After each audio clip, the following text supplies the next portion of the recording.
Week 3 is in the books. Did it go how I was expecting? Of course not. Not even remotely close.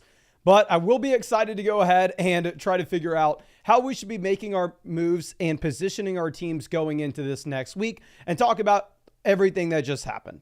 But the first thing I want to do is just head over to the site, head over to flockfantasy.com and start answering these team reviews ASAP. This first one coming out from Jalen Brown's left hand. Going to be excited to check this out for you, my friend. It says currently 2-0. Do you see any area for improvement? Anyone we should be trying to package? I know you put both Dobbins and Kyren.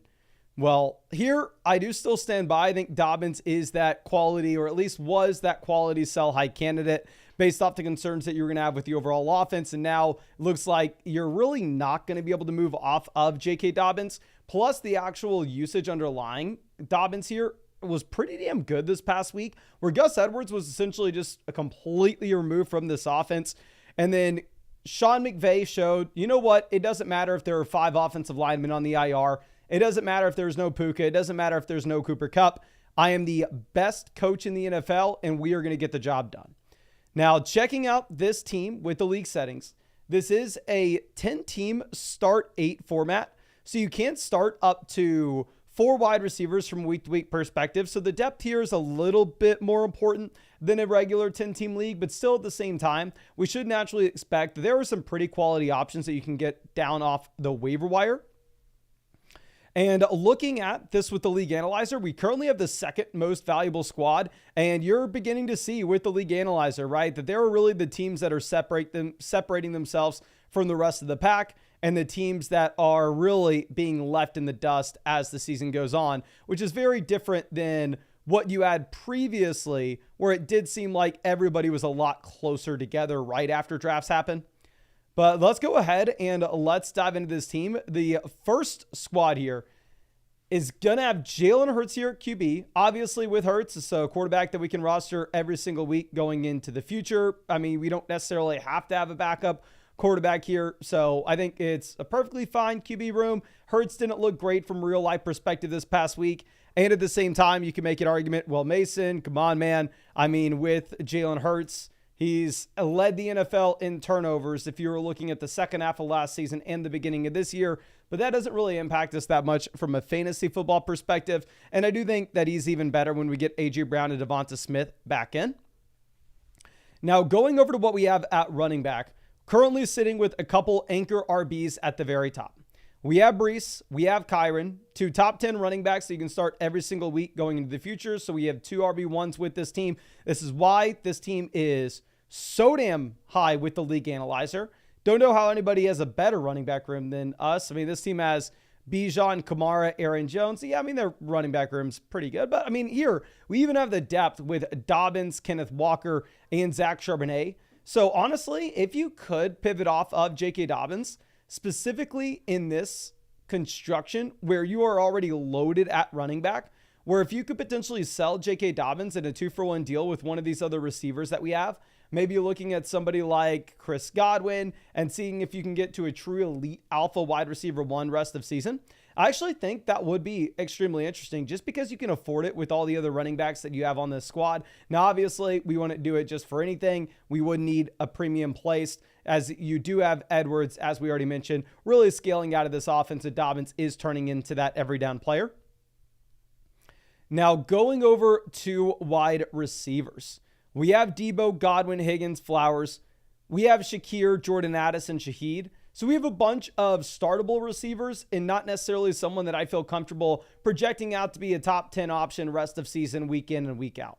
Obviously, this is by no means a weak wide receiver room. If this was a league where you only started 2 wide receivers in a flex, I would say I would definitely be concerned about not having that top option. And I would really want to go out there and make that 2-for-1 deal to get an improvement inside the starting lineup. But because you can start 4 wide receivers from a week-to-week perspective, plus Debo's banged up, plus Jordan Addison is banged up, I'm completely fine with us holding on to this much depth. I don't necessarily think you need to be making a move here at wide receiver. And then going over to tight end, clearly Dallas Goedert is just absolutely crushing with no A.J. Brown, no Devonta Smith. I mean, going into the future, definitely think that Dallas Goedert will be scaling back here just a little bit, but having the stack with Jalen Hurts is extremely nice. And I think because we have Hurts, we're completely fine to keep Goedert. So overall, I think you have a really strong team. If you were to make a move, it's potentially looking to sell J.K. Dobbins and one of those wide receiver 2s that we have to go get a true alpha wide receiver 1. And if you were to make that 2-for-1 deal there, we're wanting to bring another running back off the waiver wire to add to this squad. But thank you again, my friend. Really happy that we were able to check this team out for you. And yeah, there's not too much to say when we are sitting here clearly with one of the best teams in the league. But of course, guys, if y'all wanted to get a free team review just like this, you can actually do that by either one, being an annual subscriber to the Mother Flocker tier on flockfantasy.com. Obviously, you get access to everything that comes with that tier, plus a free team review from yours truly in a live stream. Or also, you could actually take advantage of the offer that we have with Underdog Fantasy. Underdog's been releasing a ridiculous amount of promos where you actually see that this week, they have the Profit Boost token, which they dropped. Tomorrow, they are dropping the Mahomes free pick, more than less than half a total yard. You have a 30% Profit Boost token on Thursday. You have some college football boost on Saturday. Really exciting stuff. And if you are new to Underdog, you actually get an additional free pick on top of it. If you sign up to Underdog before the game tonight, you would actually get a Joe Burrow free pick, more than less than half total yard. Now, if you miss the deadline for the game tonight, you'll be getting a free pick on Thursday. But regardless, make sure you use promo code FLOCK with the link in the description, comment section, and live chat. That way you can get a free team review through flockfantasy.com, like what we're doing here every single day in this live stream. But let's move this over and dive into the next question that we have on the sites. This is a trade question coming out from that Morris kid. Says, is this too much for Saquon? Start 8.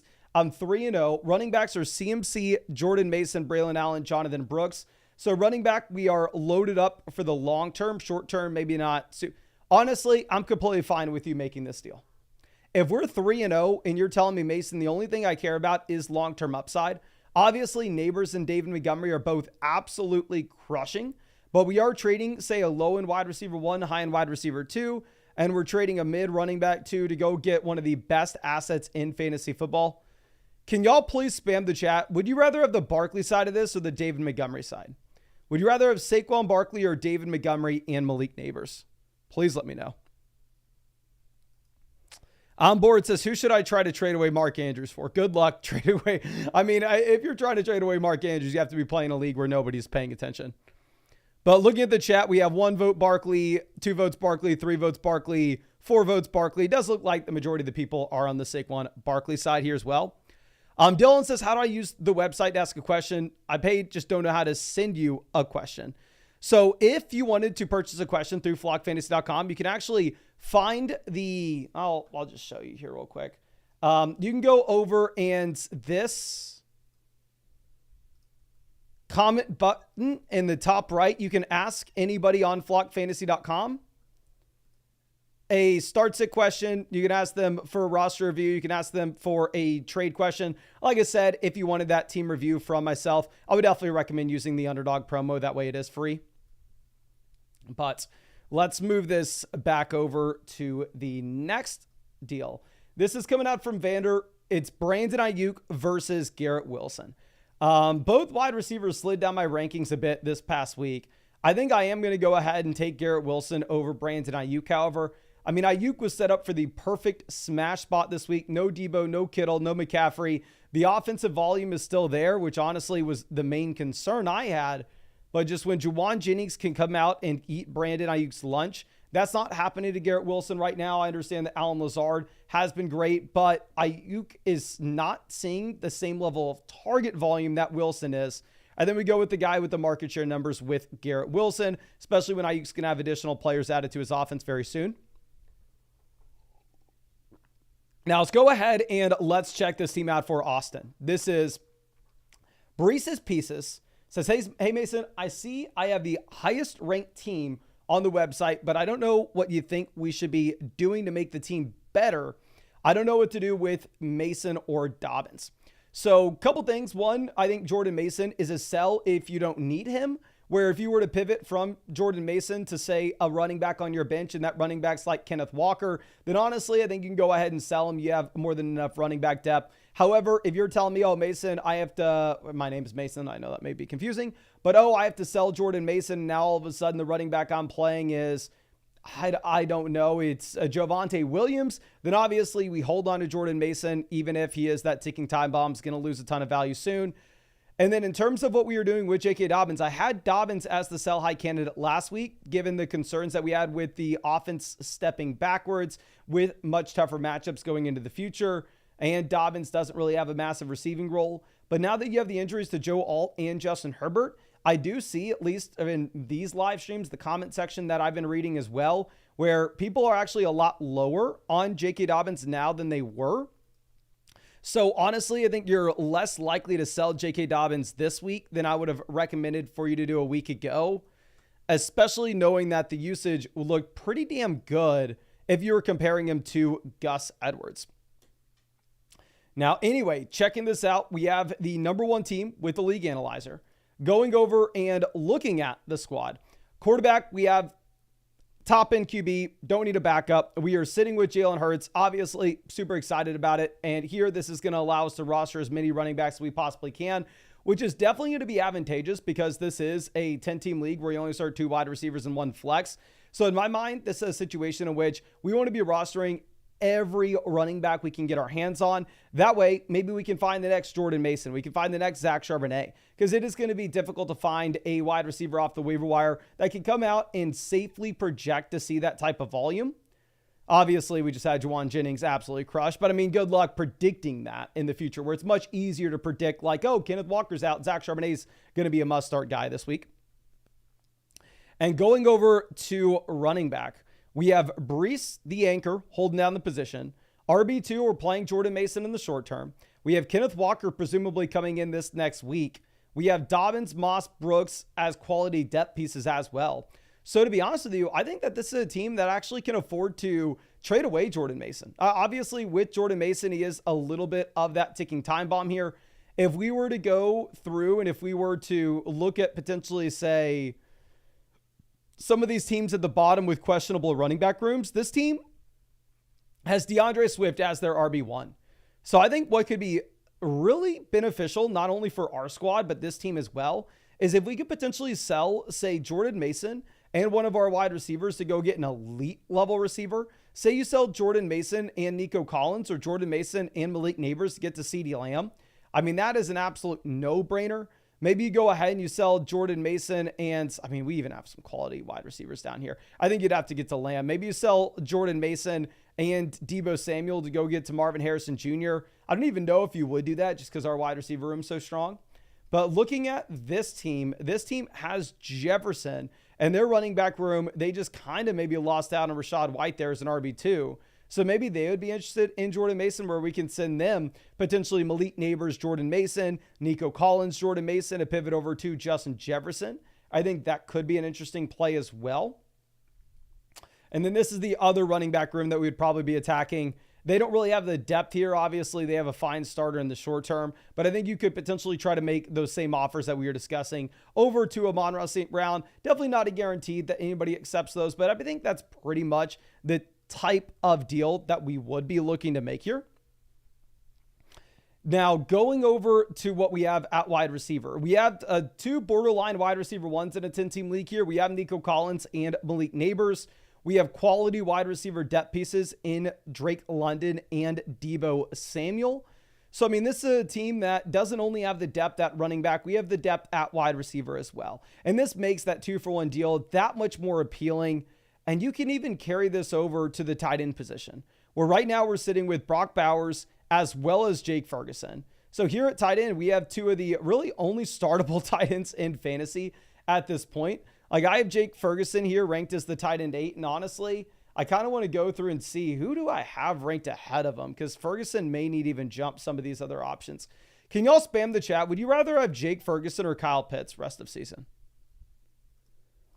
Would you rather have Ferguson or Pitts rest of season? Obviously, the volume was there with Ferguson this past week. Pitts he had the big play last night. He had the touchdown week 1. He has the name appeal that Ferguson maybe doesn't. But we got Ferguson, Pitts, Ferguson, Pitts. Ferguson, Pitts, Ferguson. So it does look like it's kind of split 50-50. So if it is split this way, we probably just keep our rankings the same. But nonetheless, we have 2 extremely strong tight end options here. So you have that additional ability, if we wanted to just go ahead and make another 2-for-1 deal, potentially selling one of Bowers and London to get to an elite flex, Ferguson and London to get to an elite flex. Going through and looking at some of the teams with questionable tight ends, this team's sitting here with only Evan Ingram at this point. Maybe if you wanted to go ahead and see if we could sell, say, I don't know, maybe Brock Bowers, Kenneth Walker, somehow weasel our way into Bijan Robinson. I know we're asking for a lot here, but I think that with the way that the tight end position is currently, you could possibly get a lot. If you wanted to go ahead and try to sell, say, Malik Neighbors and Jake Ferguson to get to AJ Brown, I think that would be very interesting as well. But overall, obviously, we have by far and away the best team in this league. It's not even remotely close. We have so many of these exciting assets on our bench that I think the main play in a shallower format like this is for us to go through, is for us to actually make that 2-for-1 deal to just improve, even if Collins is absolutely crushing, even if Neighbors is absolutely crushing. In this league, we're going to start 2 wide receivers and 1 flex. I think, honestly, you can afford to pivot up to the Justin Jefferson and Amon-Ra St. Brown tier. Danny coming out says, easy answer to the stream. Welcome. Poll 3-0 Team Danny. Yes. We'll give Danny his flowers. Danny is absolutely crushing it. Danny's officially crushing me in the flock league now, where your boy falls to 2-1. Danny is the only team that is left as a 3-0 squad. Danny's on top of the world, on top of the league, certified ball knower. Every decision he makes has turned out to be phenomenal. And yeah, it's just, I couldn't imagine having a loss in September. I couldn't have imagined it either until last night when I had to realize that it's my reality, my friend. But we're technically not completely down and out. All we need is Jamar Chase to outscore Dalton Kincaid by 50 points. And as many of y'all know, I did buy Jamar Chase's lunch this past week. I got him Kava, so he should be fueled, should be ready for the game. And I'm excited. But yes, I'm not going to lie, Danny, my day was legitimately ruined yesterday for losing. It's like the first time that a fantasy football loss ruined my day in a long, long time. But anyway, let's go ahead and let's get this going for Skimdog Millionaire. Says, would love some recommendations for trades I should go and make going forward. I have a lot of depth, but I feel like all my stars are hurt. I think I need a trade for an RB1. Let me know. And thank you for taking the time to look the team over. No, thank you so much for being a member of the flock, my friend. So here, this is a team that, is near the bottom of the league analyzer. This is a 10-team squad where we are sitting down here at team 8. It's a 10-team league where you can only start 2 wide receivers from week-to-week perspective. So definitely a situation in which wide receiver depth not going to matter too much in any chance we get. We definitely want to be making 2-for-1 deals to improve. And going over and looking at this squad, it is a very interesting construction where we are rostering 2 quarterbacks and 3 tight ends. Obviously, one of these tight ends is in the IR slot in TJ Hawkinson, so I don't want to overreact and act like, oh my gosh, it's the worst thing ever. No, it's not the end of the world when one of our tight ends, one of our 3 is in the IR. I think you can still roster 2. You kind of had no option with the David Njoku injury, but hopefully David Njoku comes back soon, so we're not having to roster 3 tight ends going into the future. And then in terms of what we are looking at quarterback, if you think that at some point you would start Baker Mayfield over CJ Stroud, I am okay with you rostering 2 QBs. Now, the issue with that is if CJ Stroud is a start over Baker Mayfield for you, no matter what, then at that point, Stroud has a bye week in week 14. We're essentially just limiting our upside to find the next Jordan Mason, find the next Zach Charbonnet off the waiver wire at running back. So at that point, I'd probably move on from Baker. Looking at the other teams in your league, this team's rostering 3 QBs. I guess they have 2 on the IR. That team has 2 QBs. The Burrow team only has 1. The Richardson team only has 1. The Mahomes team only has 1. So honestly, I think you can get away with only rostering 1 quarterback as well in this 10-team format. Now, going over to what we have at running back here. We're currently sitting with Mixon, Aaron Jones, Tony Pollard, Rachaad White, and Carson Steele. So 100%, we have a ton of depth, but we don't have that true elite RB1. Now, clearly, Aaron Jones has just been absolutely crushing it.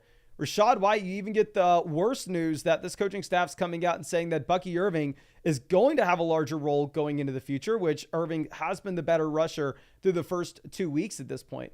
So, I mean, if we're looking at this RB room, Tony Pollard was the sell high guy for me through the first 2 weeks.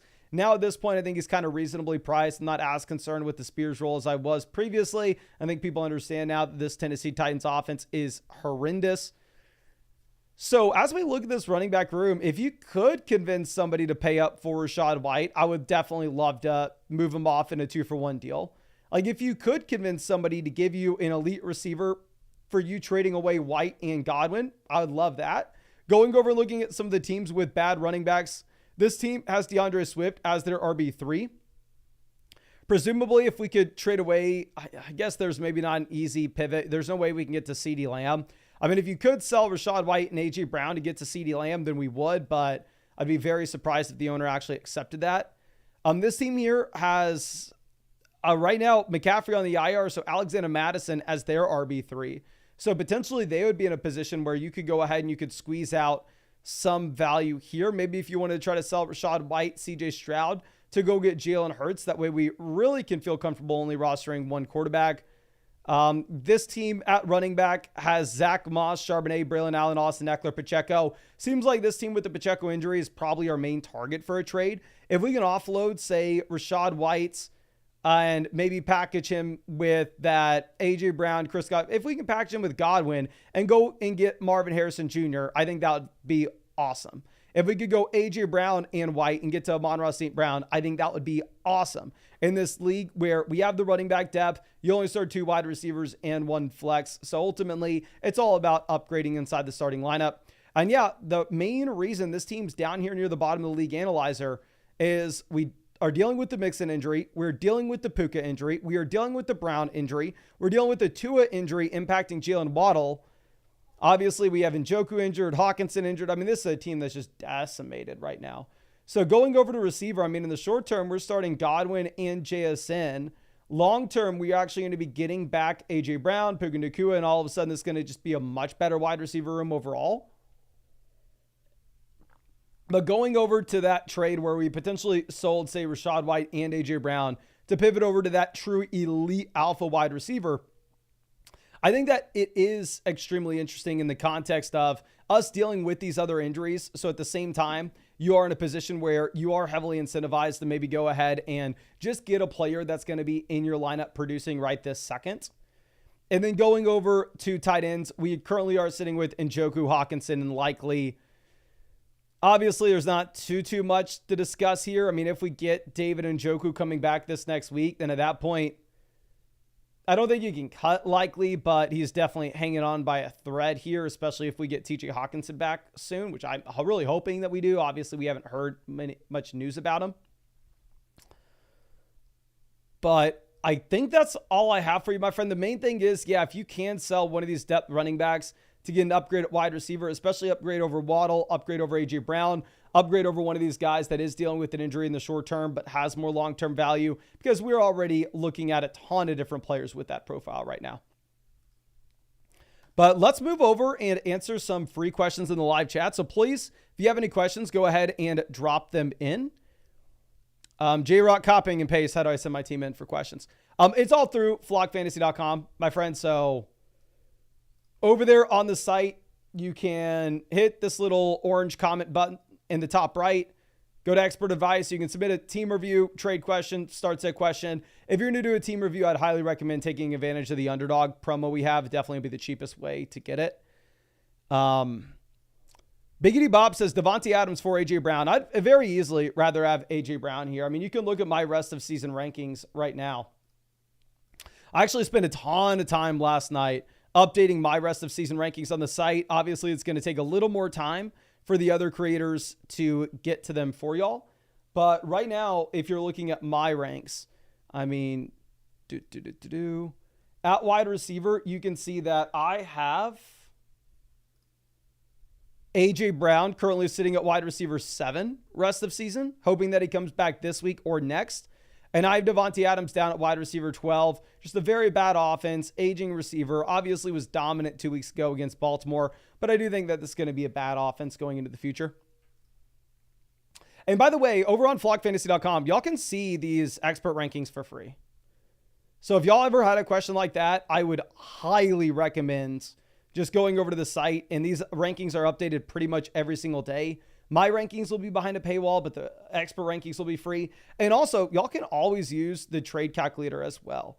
So here you can choose like what ranking set you want to be pulling it from. So if you want to pull from mine, that will be behind a paywall, but you can pull from the experts, no problem. You can actually insert your league settings in as well. And this actually adjusts the way that things are valued. We have every little adjustment that you can think of in here. But let's go ahead. Let's save these settings. Let's go AJ Brown versus Devontae Adams.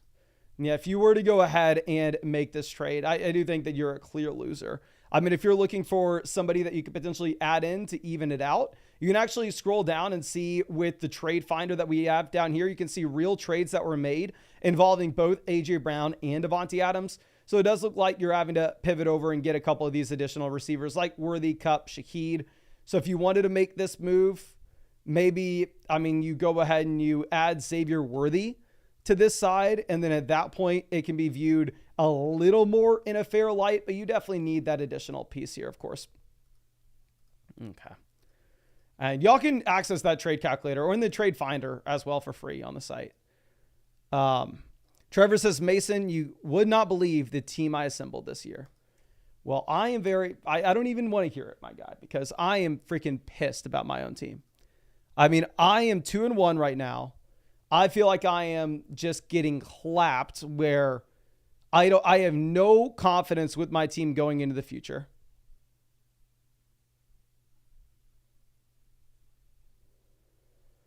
So I don't know, my guy.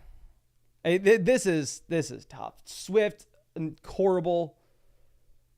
Stevenson, horrible. James Conner gives me nothing. Laporta injured. Hollywood injured. Tua injured, impacting Waddle. I feel like my team's falling apart. My team is freaking falling apart. Okay. Thomas says, why are you so low on Jonathan Taylor? We can look at my rankings with JT. Please let me know if you think I am low on Jonathan Taylor here and how much higher you would have him. My overall rankings on the site, I have Taylor at 13 overall. I have Jonathan Taylor right behind Kamara, Achane, Rice, Tyreek, Gibbs. Obviously, I'm assuming that Tua is going to come back for this Tyreek ranking. I have Taylor right ahead of Kyron, AJ Brown, Nico Collins, Harrison. So I didn't think I was low on Taylor. But maybe. Cal says I'd have JT and Barkley above Bijan as a Bijan owner. My issue, if we were talking about like Jonathan Taylor versus Bijan Robinson, is let's go ahead and let's pull up what we've had so far this season. In the case of Bijan Robinson, you're getting the floor as a receiver. Bijan Robinson's had 11 receptions through the first 3 weeks for 89 receiving yards.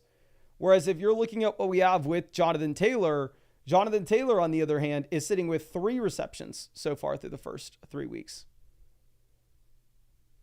So we're getting an additional 2.5 receptions per game from Bijan Robinson. Obviously, Taylor's coming off of a performance with multiple rushing touchdowns. Is going to look phenomenal in that instance. But I still am a little bit concerned that Anthony Richardson may steal some of these rushing touchdowns going into the future, or I don't think it's going to happen at all with Kirk Cousins. So I don't know. I still have Bijan Robinson ahead of JT. Honestly, I'm confident about that in a full PPR format as well. Okay, let's see this. Isaiah says, got Dalton Kincaid still playing. I'm playing Gesicki and Robinson. I'm up by 17, so do I win? Oh, of course you win. If that's Brian Robinson, Kincaid outscores Gesicki here by maybe like five-ish points. I don't think Brian Robinson's putting up 20-plus points. I think you have it. Okay. Jay says, what's it going to take for you to put Amon-Ra over CeeDee Lamb? I don't know if you are blind, my friend, but we'll go right back to the rankings that I had just put up on the screen 10 seconds ago. And I will move my mouse over here to really help you see this. Amon-Ra St. Brown, wide receiver 1 in my rest of season rankings. St. Brown, wide receiver 1, CeeDee Lamb, wide receiver 2. If you're looking at the expert rankings, does not appear that everybody else agrees with me. Expert rankings have Lamb, wide receiver 1, St. Brown, wide receiver 2. But if you look at, but I don't make the expert rankings on the site. I'm just one of many people that are on the site. Okay. Onboard says, why do you say Bijan is RB1 when he hasn't gotten more than 16 points in all 3 weeks? You're looking at a point total at the end of a week, trying to use that as the sole projection going into the future, which I just think is a mistake. If you look at Bijan Robinson, Bijan has had about 20 opportunities per game as a receiver, and he has everything at the goal line as well. He has had brutal matchups going up against the Chiefs defense, the Steelers defense, and then the Eagles defense. I'm not going to act like it's a brutal matchup, but it's not the best. He has the floor as a receiver. He is extremely young. I'd expect that you actually have the Falcons being better going into the future in terms of their total points scored, where they've scored 10 points, 22 points, and 17 points. I think you can make an argument for a couple other running backs ahead of Bijan Robinson at RB1. If you wanted to put Breece there, if you wanted to put Barkley there, I'm not going to fault you for it. But I think Bijan himself, based off the volume, is very easily making a case to be that. Floodgate says, hey, Mason, should I start Noah Gray or Travis Kelce? It's a tough spot I'm in. Both haven't been great. Would love to know your thoughts. Also, love what you did with the Flock League YouTube channel. Appreciate you, my friend. And the Flock League YouTube channel's been that flockfantasy.com and the Flock League YouTube channel are like my two favorite things that I've done in years. Like, it's made this the best football season for me in quite some time in terms of me having fun. But I will say I'm not going to have fun with the Flock League video this week. I mean, now I have to feel the pain of losing, and I already know. I haven't watched any of the clips that have been submitted because I just know I'm going to be ridiculed to no end, as I deserve to be, full transparency. But I hope you're joking with Noah Gray, Travis Kelce. Obviously, we are taking Kelce here, my guy, but appreciate you. Samuel says, how do I do a team review of my teams on the NFL Fantasy app? I'm very sorry that we can't link right now with NFL Fantasy. We are just linking with ESPN, Yahoo, and Sleeper. But you can actually submit your team in terms of just screenshots on the site, and it will ask you to fill out your league settings as well. Okay. But actually, let's go ahead and let's get to some more of these team reviews real quick. I do want to reiterate, of course, if you were wanting a team review for free, like what we just did for Skimdog Millionaire here, definitely the best way to do that is taking advantage of the offer that we have over on Underdog Fantasy, where if you go over to Underdog and use promo code FLOCK, you are going to be getting a 50% deposit bonus up to $1,000. Plus, on top of that, you'll get a free team review in one of these live streams, and you'll be getting an additional Joe Burrow free pick, more than less than half a total yard for the game tonight. And Underdog also is just doing so many promos every single day. You have another Patrick Mahomes free pick dropping on Tuesday, more than less than half a total yard, and then a couple other miscellaneous ones as well. So make sure you take advantage. Just make an account on flockfantasy.com with the same email address that you used on Underdog Fantasy. That way I can go through and I can credit you with that free team review afterwards. But let's go over to another free team review coming out from El Tarasco. So excited to get a review. I've been following all offseason and been watching all the rankings and best ball drafts. Much love, my friend. So I'm super pumped to get the review. Did I mess up getting one player in the 7th with Keenan Allen? Should have gotten David Montgomery, but I think you'll love the team. All right, well, first off, did you mess up taking Keenan Allen in the 7th round? With hindsight being 2020, yes, you did. Did I mess up taking Sam Laporta in the fourth round? With hindsight being 2020, yes, I did, right? But nonetheless, looking at this team, a couple different notes. One, it is a format where depth's going to matter a little bit more, where this is a it is a league where we can start up to 4 wide receivers. It is a 12-team format. So with that in mind, we definitely want to be building around the wide receiver position a little bit more here. And also, if you look at the league analyzer, right now we do have the best team. So yeah, I'd imagine that we are going to be just fine. Going ahead and pulling this up, at quarterback, we are sitting with Lamar Jackson. Lamar Jackson is a quarterback that we can start every single week, regardless of matchup, right? You have the rushing upside. Not necessarily somebody that you need to just hedge with a backup quarterback. Instead, we can pick up another running back in case you have an injury to somebody like Kyron Williams. Then all of a sudden, we find the next Jordan Mason in the form of Blake Corum. So like that, we're not rostering a backup quarterback here. Going over to running back, we have the anchor with Breece Hall. RB2, in terms of a season-long projection, is most likely Jonathan Brooks. But obviously, for the short term, that's not necessarily somebody that we can rely upon. So what we are doing instead is we are attacking running back with quantity over quality, which is something that I really do like to see. I mean, we are sitting here with Charbonnet, Braylon Allen, Chase Brown, Kareem Hunt, Blake Corum. So when the starter goes down in front of one of these guys, they immediately become a top 12 running back in fantasy and immediately become somebody we can jam in and crush our league mates with at running back too. In the case of what we had at the beginning of the season, that actually was Kenneth Walker going down and Zach Charbonnet being that week winning running back that you were able to put into that RB2 slot. So really like the running back construction that we have. I do think that Jonathan Brooks is actually looking a little more appealing rest of season now that there is some life with this Panthers offense. Now going over to wide receiver,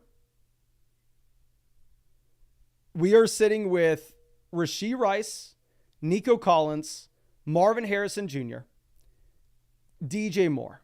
This is what you love to see. We have gone through and we have said, this is a league where we can start 4 wide receivers from week to week perspective. We are making that investment and we have those anchors that we are starting every single week. Rice, Nico, Harrison, all wide receiver ones rest of season. DJ Moore, that quality flex play. Keenan Allen can be a decent depth play in terms of the bye weeks when they're coming up, when we get Keenan Allen back.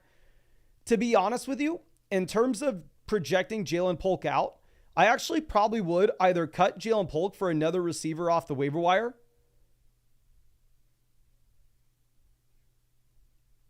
so I think that if you wanted to make a move here, it really is as simple as we're cutting Jalen Polk with how bad this offense is. The question is, what position are we picking up off the waiver wire? And I think it comes down to what's available in your league. I know it's crazy, but when we have these 4 anchor receivers and obviously a pretty big hole at running back too, when Charbonnet may not be viable for the time being, I wouldn't mind us cutting Polk and picking up in another running back, as crazy as that sounds. Or we're really only rostering 1 tight end here with Zach Ertz. Obviously, Higbee's on the IR. If you have Higbee on the active roster, for the love of God, cut him. You can use the roster spot elsewhere. But what we could also do is cut Polk, pick up another tight end, cut Polk, pick up a wide receiver. Like obviously if Juwan Jennings is sitting out there, that's going to be the number 1 ad this week. But from a roster construction and from a player perspective, I think that this is an extremely strong team. The only thing that there is to do is to continue to churn the waiver wire. I'm not cutting Hunt. I'm not cutting Blake Corum. If you were to get an injury to Kyron, Blake Corum smashes. With Kareem Hunt, we haven't seen what the role looks like yet. He's probably going to be active this next week. If he's inactive this next week, then maybe at that point we can go ahead and cut him. But I think we're pretty damn confident in saying that this Pats offense is going to be a train wreck, even if Polk can be a good player in the long term for dynasty purposes. So the only thing I do, obviously this team's much better than everybody else in the league looking at the league analyzer, is cut Polk, pick up either a running back, wide receiver, or tight end off the waiver wire. Really, whoever the most appealing play is in your league this week. But really do appreciate you, my friend, and really hope I was able to help you out in some way here. And congrats on having a monstrous squad. Now let's go over and let's get this team going for the Soaring Eagle. Much love, my friend. Going to be excited to check this out for you. Says, looking to trade, what are some targets and who do we sell? So this is filled out as if it is a Superflex 2 quarterback format. And we can kind of see that with the league bars here as well. So yes, we are definitely looking to prioritize QB. And at the same time, this is a dynasty league as well. Or at least it's marked as a dynasty. It may end up being a keeper. So I'm not necessarily going to just only think about dynasty here. One issue that we have with the league analyzer right this second will be fixed this week is it is marking keeper leagues as dynasty. And in terms of what it's showing with these values, it's showing the dynasty values for these players and not the redraft values. Obviously, James Conner would be a lot higher in redraft in these rankings. Geno Smith, Kirk Cousins would be a lot higher in redraft with these rankings. So honestly, if this is that keeper league, I would actually just kind of ignore what the league analyzer is saying. But in terms of what we have here for the short term, Anthony Richardson is still going to be a top 12 quarterback for me this season. And obviously, if it is a keeper format, he does have the long-term value as well. The rushing upside isn't exactly what we would have wanted to see. But at the same time, I mean, this is a quarterback that has been just an absolute train wreck. The floor is extremely low. I do think we can get some rushing touchdowns going into the future. I still think he is a fine QB1 as a low-end option. And then between Cousins and Geno, perfectly fine QB2, QB3 combo.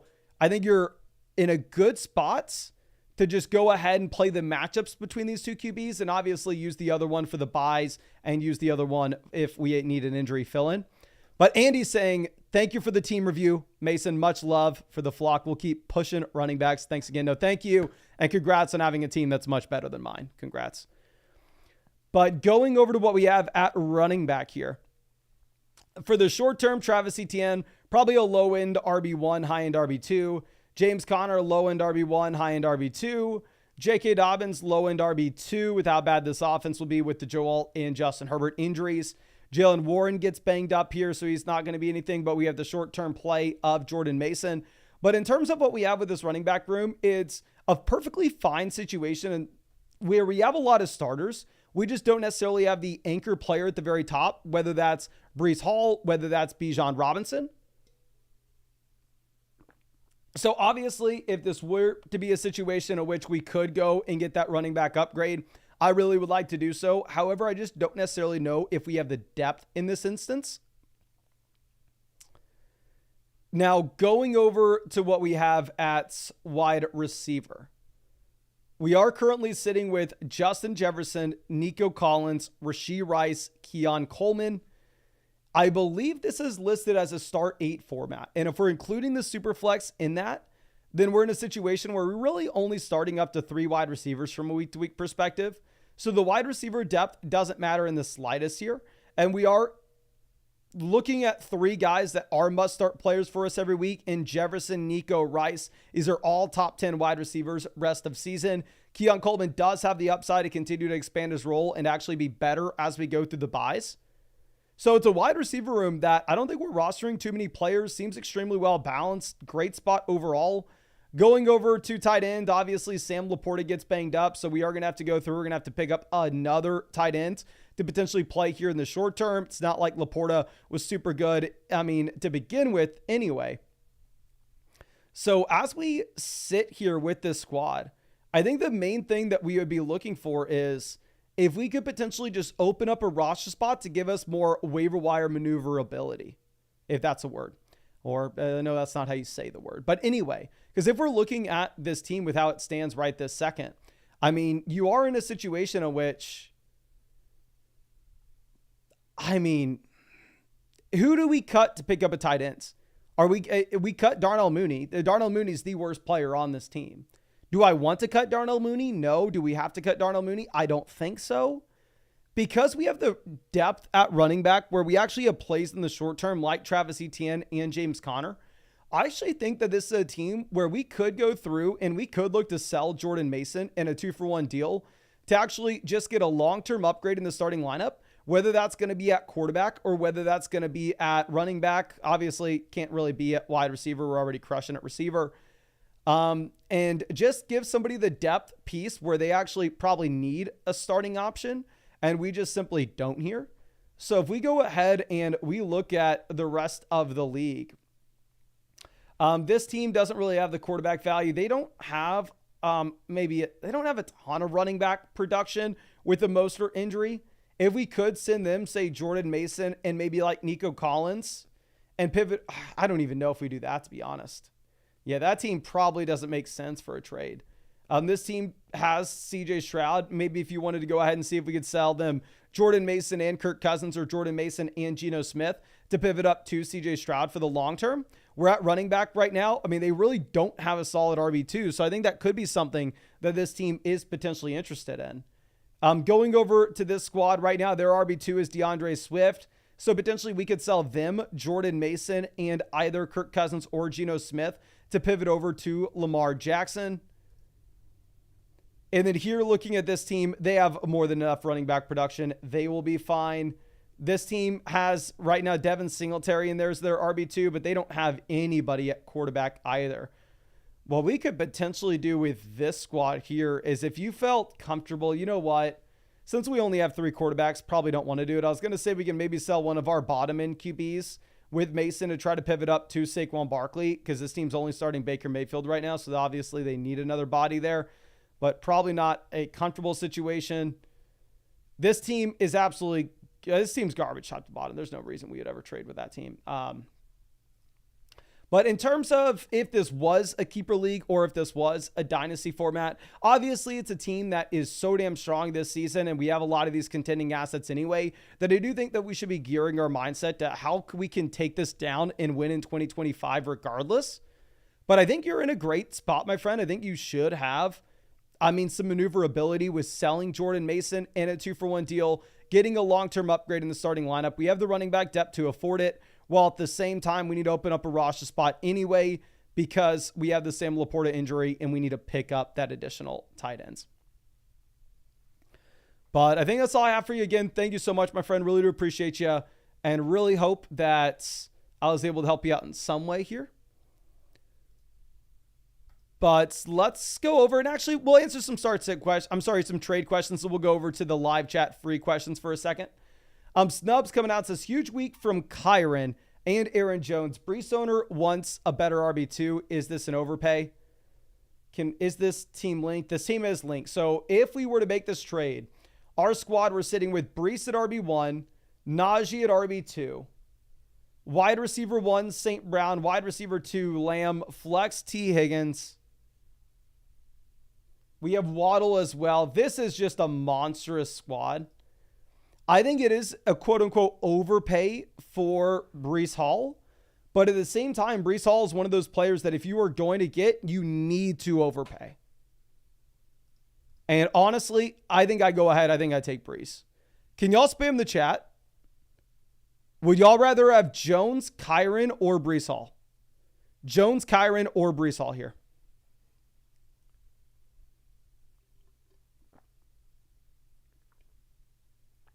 Okay. Breece, Kyron. Breece, Kyron. So it does look like most people are in with me that they would rather have Breece Hall as well. Now let's move this over to this team question from Bashworth. It says, my other receivers are Godwin, London, and Debo.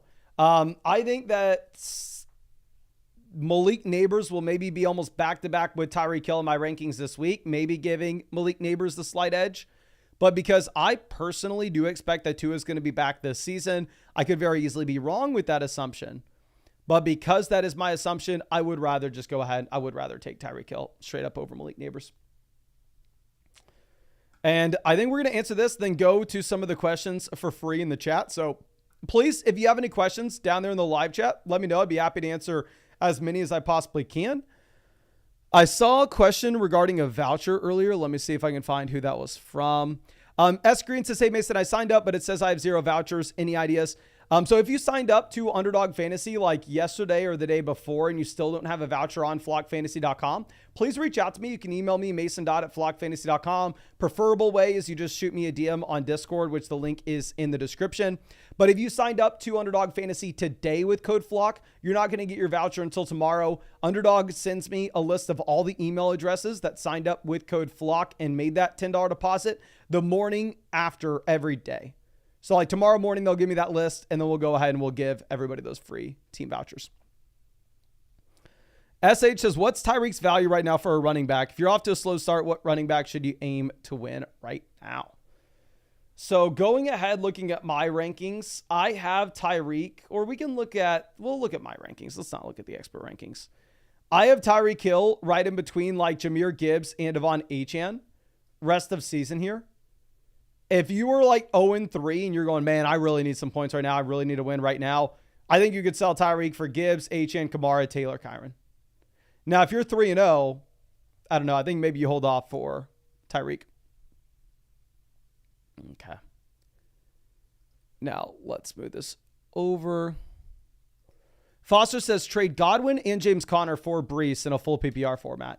I have James Conner, and I guess, I don't know if I have a wide receiver close to Godwin. I have Devonta Smith, and the Flock League right now, whoever has Breece Hall, I will trade you James Conner and Devonta Smith in a heartbeat for Breece Hall. This is Breece Hall relatively easily here, my friend. Don't overthink it. Okay. Samuel says, how do I do a team review if my team's on the NFL Fantasy app? You submit screenshots of your team, go hit team review, and then hit, there'll be a screenshot option that you can do. Just hit like my team's not linked, and then it'll ask you for screenshots of it. Hector says, Devon Achane for Malik Neighbors. So obviously we were saying to sell Achane last week for guys like Amon-Ra St. Brown, Justin Jefferson, coming off the Thursday night performance where he just absolutely crushed Buffalo. We were called an idiot, but now I will say that if his value's down to Malik Neighbors, no. Please hold on to Devon Achane. Now, if going back, you can get Jefferson, if you can get Amon-Ra St. Brown, then at that point, I think that you would be interested in it, or at least I would. Okay. Logan says, if I'm already using Underdog, how do I get to use your code for a team review? I'm sorry, it's only an offer for first-time deposits. So you can't like add an existing promo code to an already existing Underdog account. Okay. Bryce says, trade Jordan Mason and Brian Thomas Jr. for Kyron Williams. Yes, I would. Like, let's go ahead. Let's just use the trade calculator right now. Let's see. Let's test out the trade calc. Let's start just plugging all these questions into the trade calculator, which y'all can do for free on the site. Like I said, Jordan Mason, Brian Thomas Jr. Let's use my values. Submit. Yep. We would rather have Kyron Williams here, my friend. If anybody else has a trade that they want to see in the trade calc with my values, drop it in the chat and we'll try to get that to you right now. Fuji Apple says, I'm 3-0 in 2 leagues I created, and 0-3 or 1-2 in my church's league. Well, praying that you go to 1-2 there, not 0-3. Brian says, what are y'all's pick'ems for tonight? My favorite pick'em earlier on Underdog tonight was actually T. Higgins to have more than 45.5 receiving yards. They had Higgins at higher, lower 3.5 receptions. Higgins higher, lower 45.5 receiving yards, which we took last night. But now that they bumped him up to 4 receptions and 50.5 receiving yards, I don't like it nearly as much. The 45.5 seemed like a no-brainer, but 50.5 seems tough. Okay. Let's see. Joseph says JT and Ayuk for Collins and Connor. Yeah, this is going to be, I'll tell you right, we'll go to the trade calc for you and show it to you, but I'll tell you right now, this is going to be the JT and Ayuk side relatively easily here. We'll go Taylor and Ayuk versus Nico Collins and James Conner. Yep. You win this deal as well. it's not a no-brainer. It's a you slightly win. But yeah, I think you go ahead and you take Taylor and Ayuk. Okay. Justin says, should I start Higgins or Brian Robinson Jr. in a happy BR format? Happy BR format, definitely a little bit closer. I think if you need a big game, you go Higgins. If you're just looking for a floor, I think Brian Robinson probably gives it to you. Dustin says, Mason, I asked about a trade after week 1. Puka for Neighbors. I pulled the trigger. Loving me some Neighbors right now. Well, looking good right now, my guy. Looking good. Ethan says, Diggs and Swift for Kenneth Walker. Now, we can definitely go ahead and look at this one. Let me move this over. Okay. So I'm assuming we're getting Walker here. Diggs and Swift.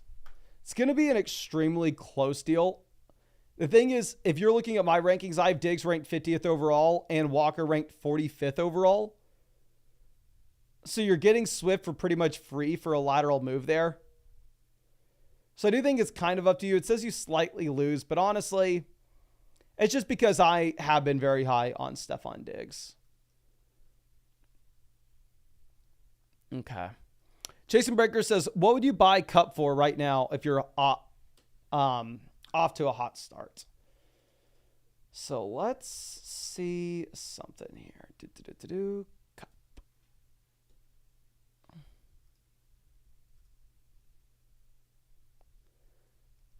If you're looking at my rankings rest of season, I currently do have Cooper Kupp.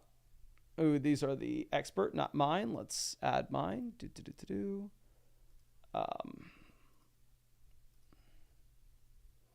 I have Kupp wide receiver 25. Now that we're another week past his injury and he's another week closer to returning, I'd probably jump Kupp over Waddle, jump Kupp over Higgins, depending on how Higgins plays tonight. And I think Kupp's probably alongside like the DK Metcalf, Stephon Diggs as a low-end wide receiver 2 rest of season. Because Kupp's still going to be missing time. I mean, Kupp's already been ruled out for week 4.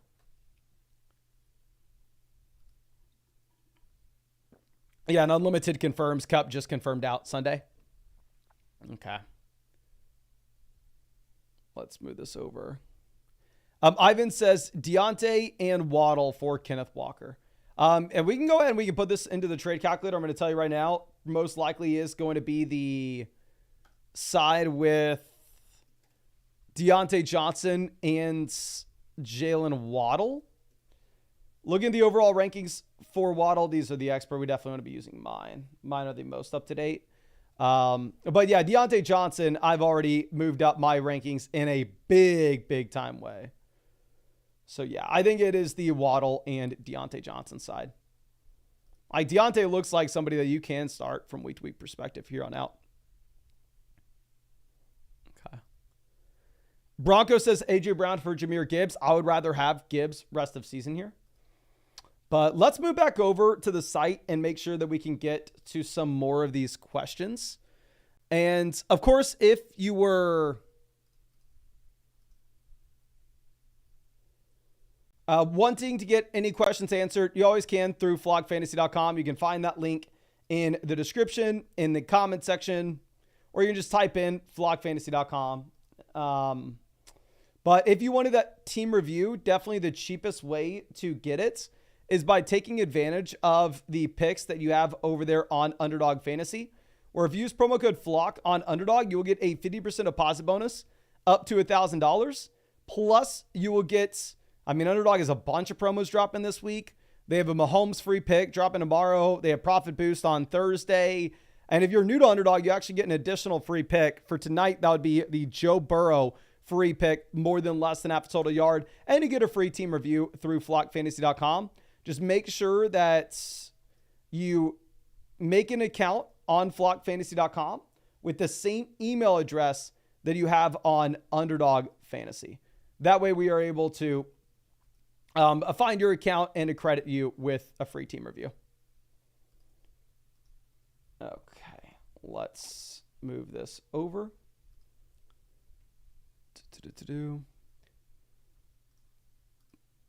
Now, this team is going to be welcome to the neighborhood. Let's move this over. Sorry, I keep saying that. But anyway, Mason, please help. Give some insight in which direction we try to go with. 2 weeks, I've scored less than 100. I scored less than 100 this week, depending on what Chase does. So we need help and need it ASAP. All right, you're saying the waiver wire is useless, hard to sell low on everyone. So yes, looking at this team with the league analyzer, we are in a world of pain here. We are currently sitting at number 11. Looking at the team at 1, they have almost double the value of us. The team at 1 sitting with Bijan and Brees, Rashee Rice, Cup, Amari, Ferguson at tight end. They're freaking rostering 4 tight ends. What the hell are they doing? And going over to what we have down here at the bottom end, we have some work to do. The Pacheco injury, the Tua injury impacting Tyreek, the Love injury impacting Jayden Reed and our quarterback position as well. So, I mean, obviously we are just put in a very, very tough spot here. But anyway, starting off at quarterback, I think we are going to probably end up getting Jordan Love back in this week. And with Love coming back in, I think it's a very easy spot to say, okay, well, you can only be rostering 2 quarterbacks. Let's go ahead. Let's drop either Justin Fields or Derek Carr. Pick your favorite between the 2. Obviously, you have the rushing upside with Fields. I think you have more passing volume in New Orleans with Derek Carr. So it is really just going to be up to you in that instance. Going over to what we have at running back, we are getting screwed here. DeAndre Swift is unstartable. Chase Brown, unstartable. Emmanuel Wilson, not startable. Deonta Foreman, not startable. We do not have a single running back with this team. I'm about to maybe give you some advice that you don't want to hear. And I don't want to say it. But looking at this team, I think the move that you are having to make is I think we have to sell off one of our top end assets in a 1-for-2 deal so we can bring in a starting running back and downgrade at wide receiver. There are a couple different ways we can do this, either with Tyreek or Malik Neighbors. These are the 2 players that everybody wants. Nobody's going to want to make this deal with Tank Dell. Nobody's going to want to make this deal with Jayden Reed. This is a team where you have to sell somebody good. You have to sell either Tyreek or Neighbors. So going and looking at maybe it's with a team that has plenty of running back depth. This team doesn't have the depth. They just have the top end assets. This team has depth. They have Najee Harris as their RB4. If you could sell Malik Neighbors, get Devonta Smith and Najee Harris, it's an absolute no-brainer. Absolute no-brainer with the Jalen Warren injury. If you could sell Tyreek Hill and get Devonta Smith and Travis Etienne, for this squad where we need that production at running back right now, it's a no-brainer. You have to do it. Going over and looking at maybe one of these teams at the top, this team with Tony Pollard. If you could sell, I don't know. I don't know if we would want to sell Neighbors for Amari and Pollard. That's probably too big of a downgrade there. This team has Dobbins as their RB3. If we could sell, say, Neighbors for Olave and Dobbins and bring us in a running back starter that way. Who else has some running back depth potentially for us? That team has the CMC injury. This team has the injury to Brooks and Mostert. It's hard to come by running backs. I think that's what you're having to do, though, with this team. It sucks, and y'all never hear me say this. You never hear me say, oh, let's trade away our best asset and let's get 2 starters in return. But I don't necessarily think you have another option. I think you're going to have to sell either Tyreek Hill or Malik Neighbors, get back a viable wide receiver starter, and then an additional running back as well. I know that this is going to be a deeper team, so like you already mentioned, the waiver wire options aren't going to be very strong. But I think that what you can look to do here as well is you could potentially look to maybe just rebalance the squad and go ahead and maybe drop somebody like Derek Carr. Go pick up another tight end off the waiver wire so we don't just have to be penciled in to starting Pat Freiermuth, even if Freiermuth actually did look pretty good this week in terms of us seeing the step backwards specifically for Darnell Washington. I think Greg Dortch actually may be a hold with this team based off the fact that we are kind of desperate for a wide receiver depth.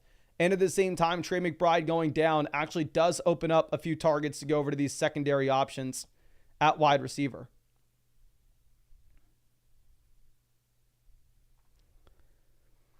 So overall, I think that's probably the move here, my guy, is I think you have to sell one of the top assets, whether that's Tyreek, whether that's Malik Neighbors, tear down, get another wide receiver in return, pick up a running back starter.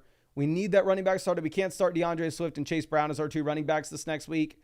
Probably drop Derek Carr, pick up another tight end off the waiver wire.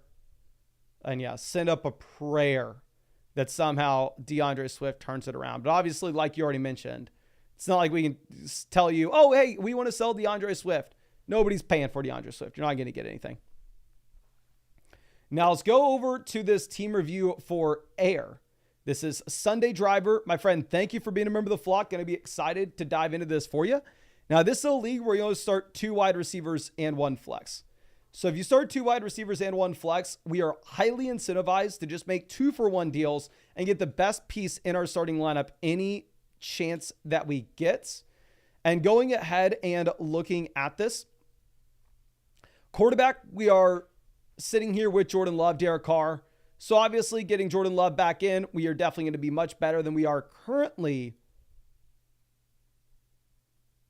But at the same time, we're not super pumped about what we have here at QB.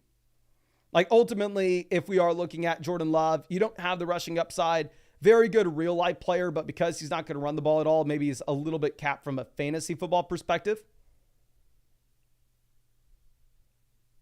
Going over to running back, we have the anchor with Breece Hall, giving us a lot of flexibility.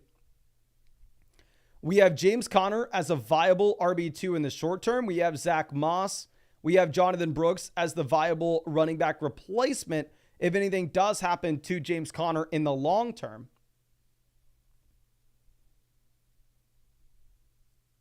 And then we have Braylon Allen, Rico Dowdle as these premium upside plays down there at the bottom end of the bench. If somehow Rico Dowdle can turn this around and turn into the legitimate starting running back for the Dallas Cowboys, which it may be trending in that direction right now. Or if we were to see, say, a Breece Hall injury, then all of a sudden Braylon Allen has an elite level ceiling in that instance, right? Going over to wide receiver, we have Chase, A.J. Brown here at the top. So we have the anchors. As the depth piece, we have Drake London as our wide receiver 3.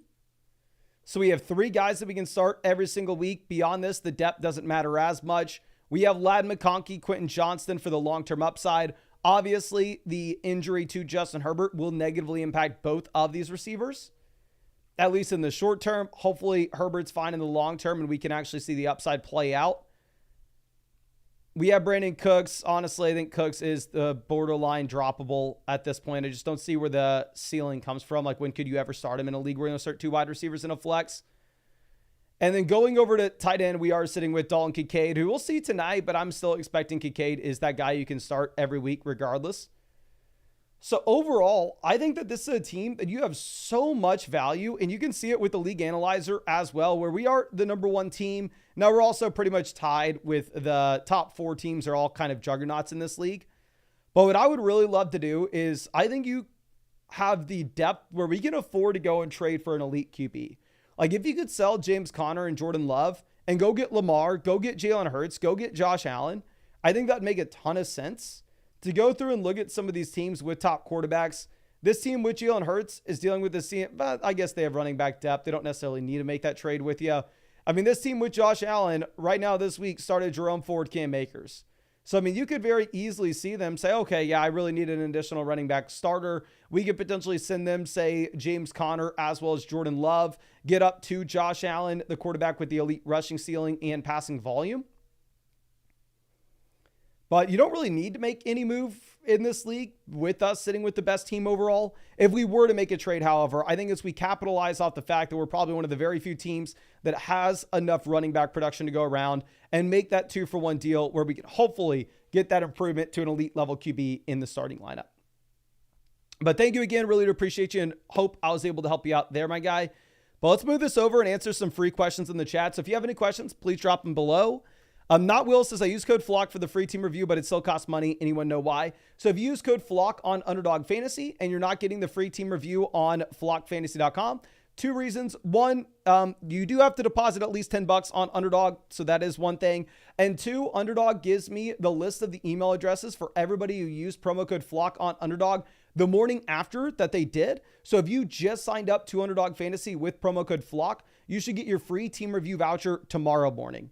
And if both of those things are still an issue, please shoot me a message on Discord. I'd be happy to figure it out for you. I know there were 2 or 3 people that made accounts on flockfantasy.com after we tried to credit them a free team review, which we ended up having to give them the free team review a couple days later. So if that was you, please shoot me a message.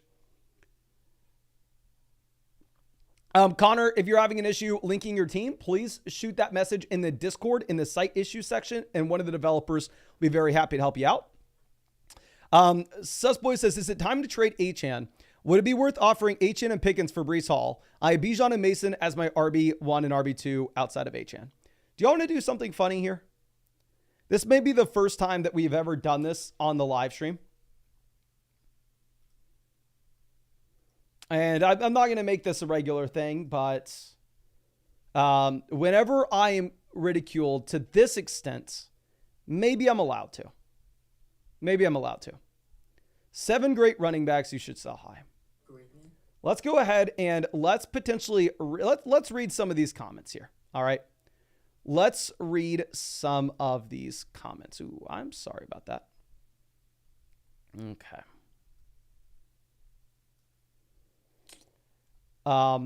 Selling Achane is crazy. I wouldn't sell Achane if a big burly man was threatening to track me down for the rest of my life. Let's go ahead. If you're watching this, don't sell Achane. Yep, need Jefferson, St. Brown. The time to sell Achane was last week, when everybody was saying, no, Achane is going to be phenomenal regardless of who the quarterback is in this offense. But I will stand by what I said last week. If you can pivot off Achane, get to Breece, get to Bijan, get to Barkley, you do it in a heartbeat. If you can sell Achane, get to Jefferson, get to St. Brown, you do it in a heartbeat. So yes, if you can sell Achane and George Pickens and still get Breece Hall, I would love to do it. To be honest with you, I know it's a trade that you could have done last week. I don't know if it's a trade that you can still do. But if you go over and look at my rankings on the site, I did not move Achane up or down my rankings at all this past week. He remains exactly where he was previously because nothing's changed. He's an extremely talented running back with the role as a receiver. It's going to be one of the most electric backs in the league in a horrible offense. So I still have Achane at 11 overall at running back 5. I wouldn't sell Achane for Kamara, Taylor, Kyron, but I would sell Achane. I'd sell Achane for Gibbs. I think you make an argument that Achane's maybe a more talented back than Gibbs. But at the end of the day, if you're looking at what you have with Achane in particular versus Jahmyr Gibbs, Gibbs is in one of the best offensive situations you could ask for, running behind one of the best offensive lines in the NFL, where Achane, of course, is in one of the worst offensive environments you can ask for. And this is including us having no Raheem Mostert here. Okay. Timmy says, hold or sell high on Juwan Jennings. I would love to get y'all's opinion on this. This is something I have no freaking idea with. I had no idea that Juwan Jennings was going to be this good this past week. I have no idea what to do with Juwan Jennings right now. I updated my rest of season rankings and I threw Juwan Jennings in here with a massive asterisk going, I have no idea what to do with him. I have no idea where to rank him. So if I could please get your opinion in the live chat right now. I see everybody saying to sell. Do y'all think I am ranking Juwan Jennings too high in the rest of season ranks? Because obviously it's so difficult to rank a player like this. Would you rather have Juwan Jennings or Keon Coleman rest of season? Juwan Jennings or Keon Coleman? Who are you going to have?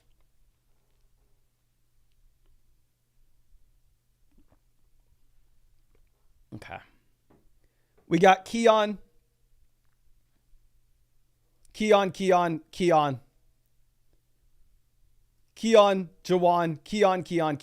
So it does look like most people agree with us. You can see I have Keon Coleman up here. Let's move maybe below this. Would you rather have Juwan Jennings or... Like, how low would we have to move? Would you rather have Juwan Jennings or Jordan Addison rest of season? Would you rather have Jennings or Addison? I rank Jennings as a wide receiver 4 rest of season with the massive asterisks. Like I said, I just simply don't know where to put this guy. Jennings, Addison. Jennings, Addison. Julian, welcome to being a member of the vlog. Jennings, Addison. So maybe I'm even too high on Juwan Jennings. Definitely going to be something that I have to think about, and definitely something I'm be completely honest with y'all. I have no freaking idea. I had no idea he was going to be dropping 175 receiving yards and 3 receiving touchdowns. Obviously, he was going to be much higher than this in my wide receiver 4 rankings because we're going to assume that we have no Debo and potentially no Kittle as well. So in that instance, he will come out here and he'll presumably just crush. But let's move this back over to the site and get to some more team reviews. And like I said, of course, you can always ask any start-sit questions, trade questions, team reviews that you want through flockfantasy.com. Definitely take advantage of the Underdog offer that we have if you're wanting a free team review. I mean, if you're wanting a free team review, it is much, much cheaper to do the $10 through Underdog to get that. And plus, you get all those promos on top of it. But Gritty coming out, dropping $100, leaving a massive tip for a team review. Thank you, my friend. Really do appreciate it. Going to be super excited to check this out for you. Says, hey, Mason, been loving the content and wish your team of destiny unwavering success. I have bad news. Sadly, the team of destiny in the Flock League is crashing and burning currently. We are now dropping week 3, falling to 2-1. But I want to improve the team and was wondering if you had any suggestions on how to do so or who to go after. All around, just wanted to hear your thoughts and good luck for you in the season. No, thank you so much again, my friend, for being a member of the flock. Going to be super excited to go ahead and check this out for you. Now, a couple different things. The league settings here. This is a 12-team start 2 wide receiver 1 flex format. So here in this kind of league, obviously, if we get the ability to, we are wanting to make 2-for-1 trades to improve in the starting lineup where we can. If we are looking at this team with the league analyzer, we are one of the top 2 teams. It pretty much is these 2 juggernauts that are going up against each other. And then you have that steady decline to the rest of the league here. But anyway, checking out the squad, I would like to have an upgraded quarterback with this being a 2 wide receiver single flex format. Because in this kind of league, you are highly incentivized to build around the elite QB based off the percentage of the overall offensive output that they're going to account for from a week-to-week perspective in this kind of format. So having Jordan Love and Sam Darnold, I mean, these are 2 guys that we can definitely play the matchups between, right? But at the same time, I don't necessarily know if we are super, super excited to do just that. Going over to running back, we have Saquon Barkley. We have the anchor RB that we can build around both in the short and long term. We have Jordan Mason as the running back that is that short-term fill-in for us at RB2, which honestly, this is the perfect example of a team that Jordan Mason is kind of a necessity for us. Where if you are looking at Mason, he's a must-start player with no McCaffrey, and he's a very easy play over Ramondre Stevenson. Or if you were to sell Jordan Mason, you have to put Ramondre into this lineup. And at that point, probably not super, super excited about the outlook of the running back room. And then by the time McCaffrey's coming back, we may get Nick Chubb for our team as well. So this would just be a natural transition where either Chubb or Amadre would be RB2 based off just the overall trend of those two running backs at the time. We have Braylon Allen down here as the premium handcuff back as well. So if we are looking at Braylon Allen, this is a running back that if you were to get an injury to Breece Hall, obviously becomes a must-start player every single week. He can still fill in for us during the buys, can still fill in for us. I mean, if we get unlucky with another injury to this RB room. So this is a very strong and a very well-balanced running back room where I don't see a clear sell here. Obviously, we had Ramondre Stevenson as a sell-high candidate over the past few weeks. But based off his game on Thursday, I don't think you can sell him highly anymore, to be honest. Now, going over to wide receiver, this is the format where you can only start two receivers in a flex. And right now, we have Jefferson as the anchor at the top. We have Devontae Adams as a quality wide receiver 2. We have Amari Cooper. We have Deontay Johnson as the two players that are just absolutely popping. And then we have Khalil Shakir and Wan'Dale Robinson as depth pieces. So overall, if you were wanting to do something with this team, I think my personal preference would be if we could somehow package together one of these wide receivers that just popped, whether that's Deontay Johnson, who looks to be in a much better situation now with the Adam Thielen injury, as well as the change with quarterback, or Amari Cooper, who pops off with the multiple receiving touchdowns, seeing the consistent volume. Like, these are still very solid wide receiver 3 / a borderline wide receiver 2 options rest of season. And go get a true elite level quarterback, because this is a league where you only start 2 wide receivers and 1 flex. I think it could make sense for this construction with this team. Like, let's go ahead and let's see if we can find a team with an elite quarterback that could possibly make that move with us. I mean, if this team, for whatever reason, with Josh Allen, felt like they were willing to trade Josh Allen for the combo of Amari and Jordan Love, or Deontay Johnson and Jordan Love, I would really like it, but they probably have enough wide receiver depth. We can still definitely send that offer over to them. This team with Lamar Jackson, I mean, has Kupp injured, has Waddle as an unstartable piece. So maybe we could potentially send them one of our quarterbacks with Deontay or Amari to get Lamar. The Mahomes team, probably not wanting to work with. Assuming this is the Jalen Hurts team. Yeah, the Jalen Hurts team here has, I mean, a bunch of kind of whatever as wide receiver 3-ish fill-ins. They really need a running back if we were to go make a play for Hurts.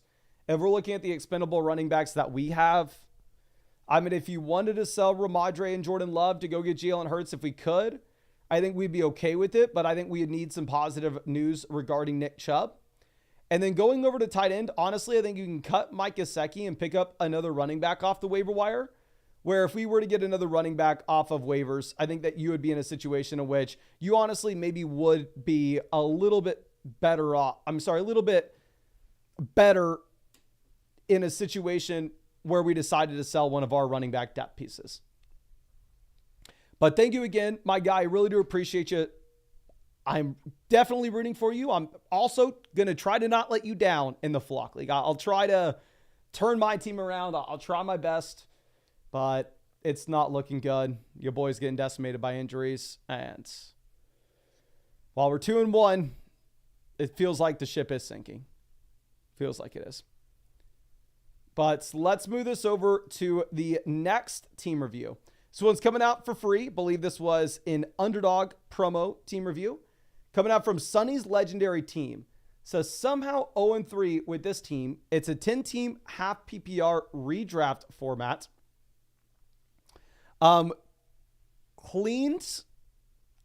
Clearly need an upgrade at running back, downgrade at receiver. But who are we going to target to get into the playoffs? Is Tyreek's trade value just tanked? Is it too late to trade him away? It does appear that it's too late to trade him away. Like, I have Tyreek ranked back-to-back with Rashee Rice. And honestly, I thought this would have been a situation in which if I would have asked people who they would prefer between Rice and Tyreek, it would kind of be split 50-50. But what I found was everybody was coming out and telling me, no, Rice. Nobody was saying Tyreek. Like, it seems like Tyreek's value has just gone completely away.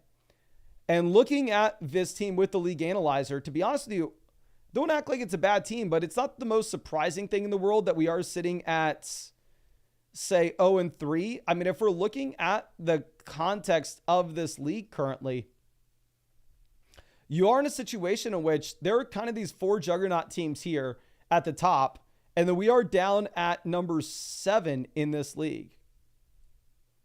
It's a 10-team start 2 wide receiver, 1 flex. So the wide receiver depth doesn't matter in the slightest.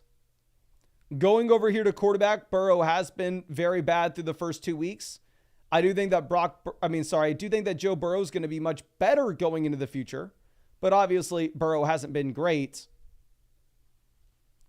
Going over to running back, we are currently sitting with James Conner, Najee Harris, Rachaad White, Zach Charbonnet.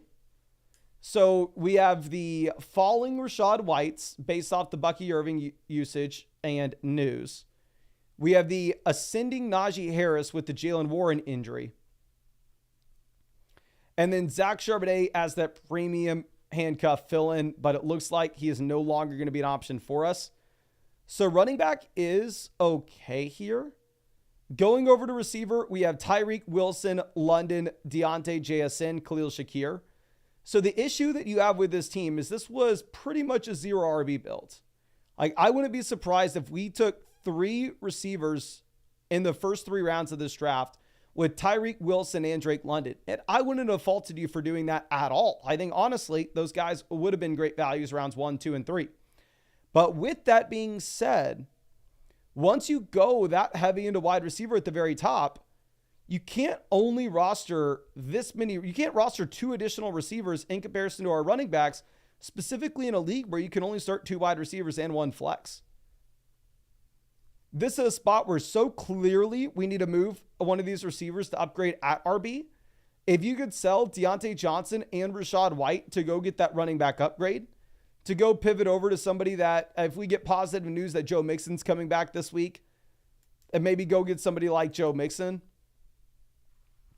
If we're looking at the rankings on the site to try to figure out maybe who we'd be interested in, if we could sell, say, Deontay Johnson and Rachaad White to get to Josh Jacobs, Derrick Henry, Travis Etienne, James Cook, Kyron Williams, obviously anybody in the top 8 here. I think that's the play. I think Deontay Johnson and JSN for me, I'd rather have Deontay rest of season, but they are pretty close. But with that being said, I mean, Deontay's the guy coming off a monstrous week. He's the guy that everybody is talking about. And I think he is the player that you could get some more value out of. So I would go ahead. I would sell Deontay in that 2-for-1 trade. Try to get an upgrade there at running back.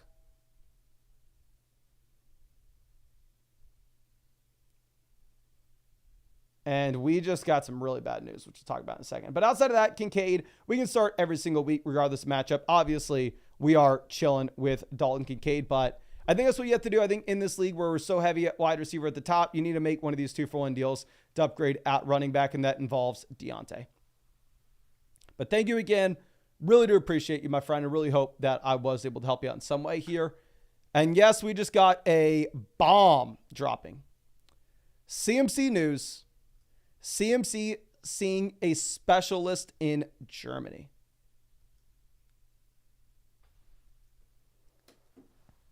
Oh my gosh. Yeah, Shanahan says Christian McCaffrey seeing a specialist in Germany for Achilles tendonitis.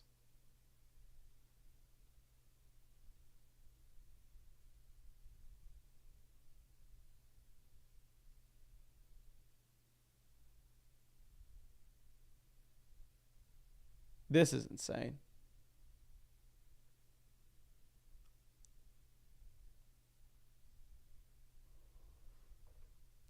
Cam says Brock day-to-day too. Yeah, Brock day-to-day with back issues. Nork says, I just canceled all my trade offers where I was selling Jordan Mason. If I told you earlier in this live stream, oh, this is a team that has enough running back firepower, we could potentially look to move off of Jordan Mason, The price just went up. If you are selling Jordan Mason, now you need to be asking for a whole lot more.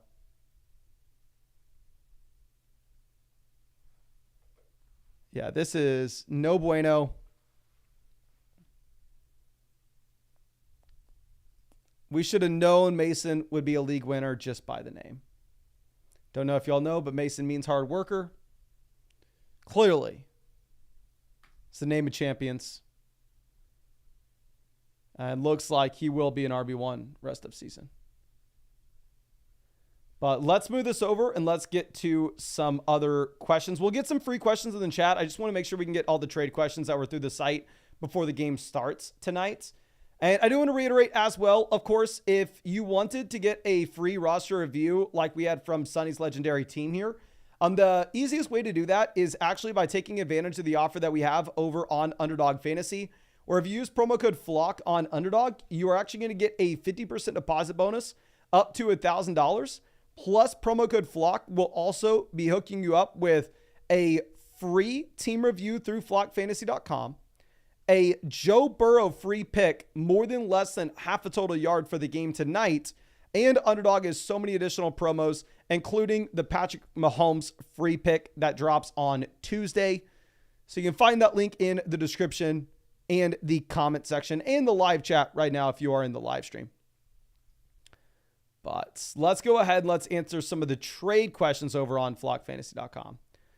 So this trade question coming out from Dave says, done with Anthony Richardson. Love Jaden Daniels. Sucks losing a wide receiver 1, but the guy loves Adams.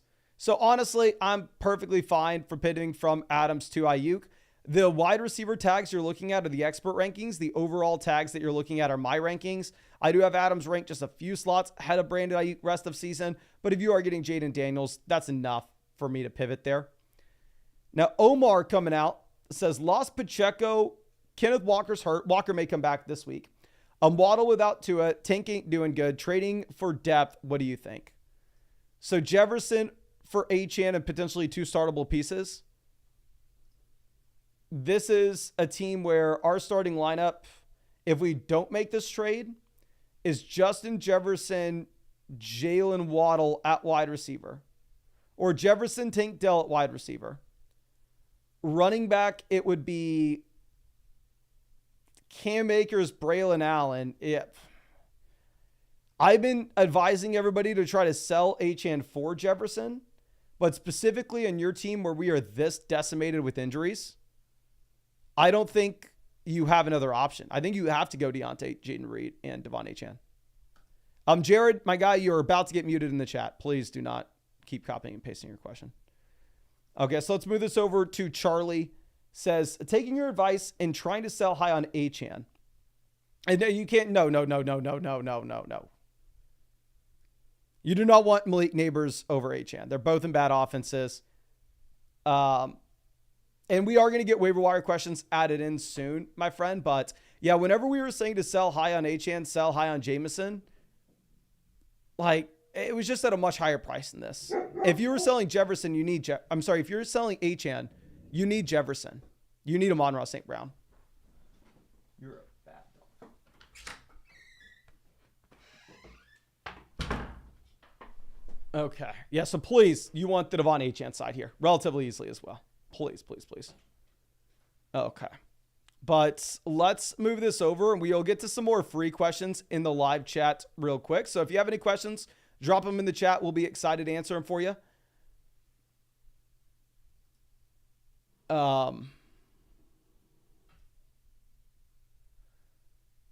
Let's see this.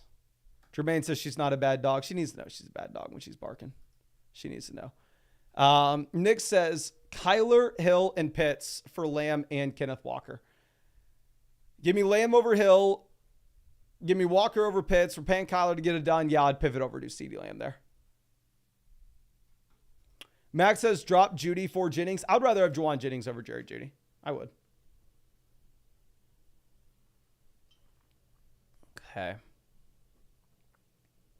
Adam says, all I have to do for a team review is sign up on Underdog with code FLOCK, then deposit $10. How do I get a free team review after that? 100%. That's all you need to do. You need to also create an account on flockfantasy.com with the same email address that you have on Underdog Fantasy, just so I know where to actually send that free team review voucher for. You don't have to purchase anything on flockfantasy.com or anything like that. Just, yeah, go sign up to Underdog, use promo code FLOCK, deposit $10, and then set up an account on flockfantasy.com with the same email address. That way, the next day when Underdog gives me the list of all the signups, I can go through and I can upload that CSV. We can find your account and then credit you with that free team review voucher, my friend. Let's move this over. Pio says Tyreek for Jordan Mason. I'd rather have. If we knew that CMC was out for the rest of the season, this is a good question. If you knew McCaffrey was out for the rest of the season, would you rather have Tyreek or Jordan Mason?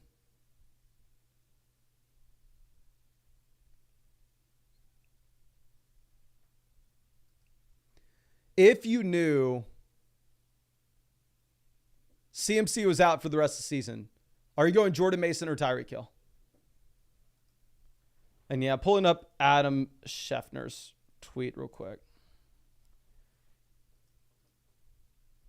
Shefty says, and on top of it, McCaffrey is seeing a specialist in Germany regarding his Achilles tendonitis.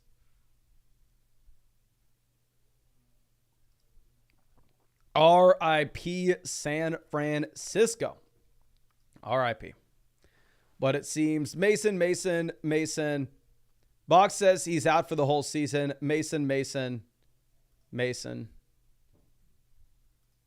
Dear God. Do y'all think this means McCaffrey's out for the rest of the season?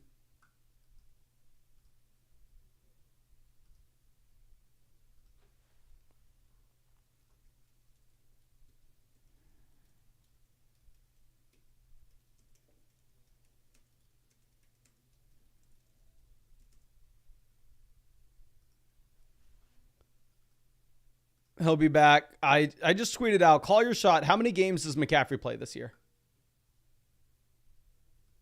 Love to hear y'all in the live chat as well. How many games is Christian McCaffrey playing this season?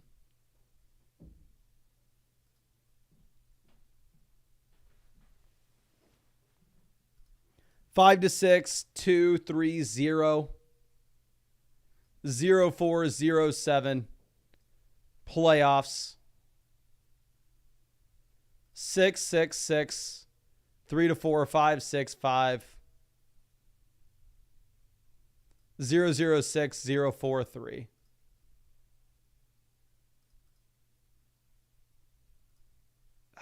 It's just, football's better when we have good players.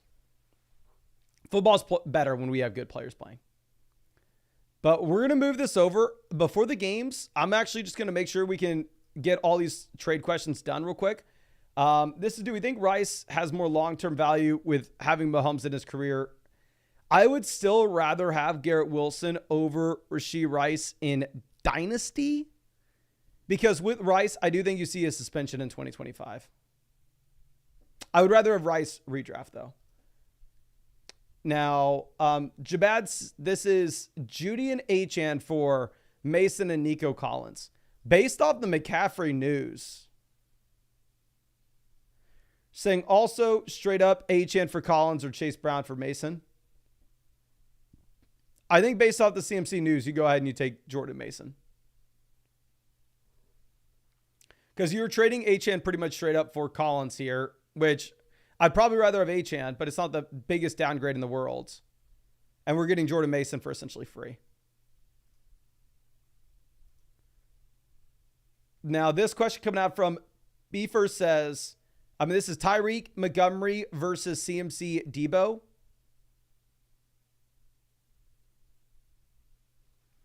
I don't. If I thought McCaffrey was coming back in a couple of weeks, I'd take the McCaffrey side.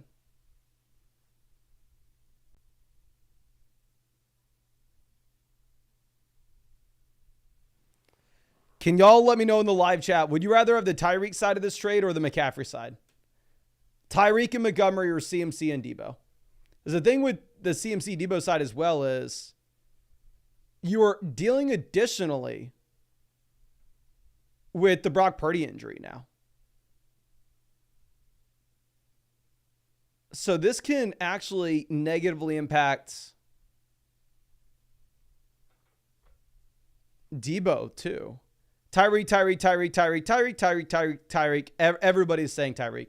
We have a couple CMCs mixed in. But yeah, I mean, especially with the Burrow injury as well. And more importantly, the CMC report, I think we go Tyreek and Montgomery. We'll get to that in 1 second. Definitely, like I said, I want to be answering as many of these trade questions and start set questions as we can before the game start. Tyreek versus Deontay and Marvin Harrison Jr. Looking to make a move to get Tyreek off the team. Does this feel like something I can say yes to? I think you can say yes. I have Tyreek ranked over Harrison rest of season. If I was 2-1, if I was 3-0, I'd rather have Tyreek Hill. But this is a start 9 format. So with this being a start 9 league where we can start like 5 wide receivers from week to week perspective, I'll have Harrison ranked ahead of Tyreek Hill this week. And then obviously in this format in particular, if you were playing in a league that you only start 2 wide receivers and 1 flex, kind of ignore this. But in this format, Deontay is making a difference for you. Now, Birdman coming out says, worried about McBride. Should I be trading or going into the waiver wire? Okay, this is a start sit question, my guy. I appreciate you being, I know, a long time member of the flock. But in terms of what we'd be doing with McBride here is, sounds like it's a concussion where you're not going to see too much time miss. So I'm not really wanting to go out there and make a trade to fill in for Trey McBride. And instead, I think you're much better off of just picking up somebody off the waiver wire. Okay. Now let's move this over.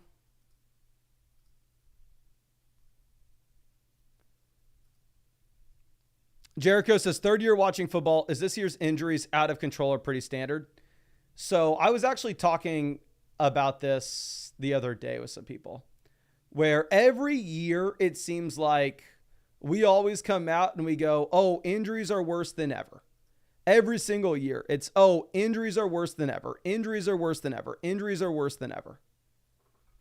But this year it does feel like injuries are worse than ever.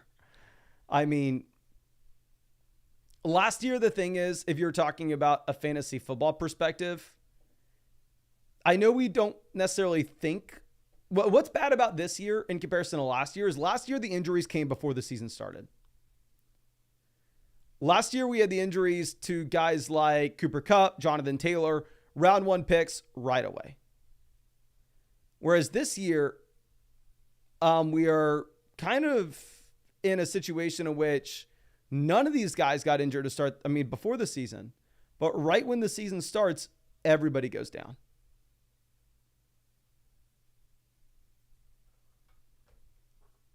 So, I don't know. Matt says out of control this early. I need to find a tweet. I actually tweeted out before the season.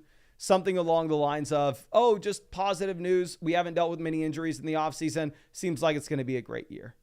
And dear God, I need to revisit that.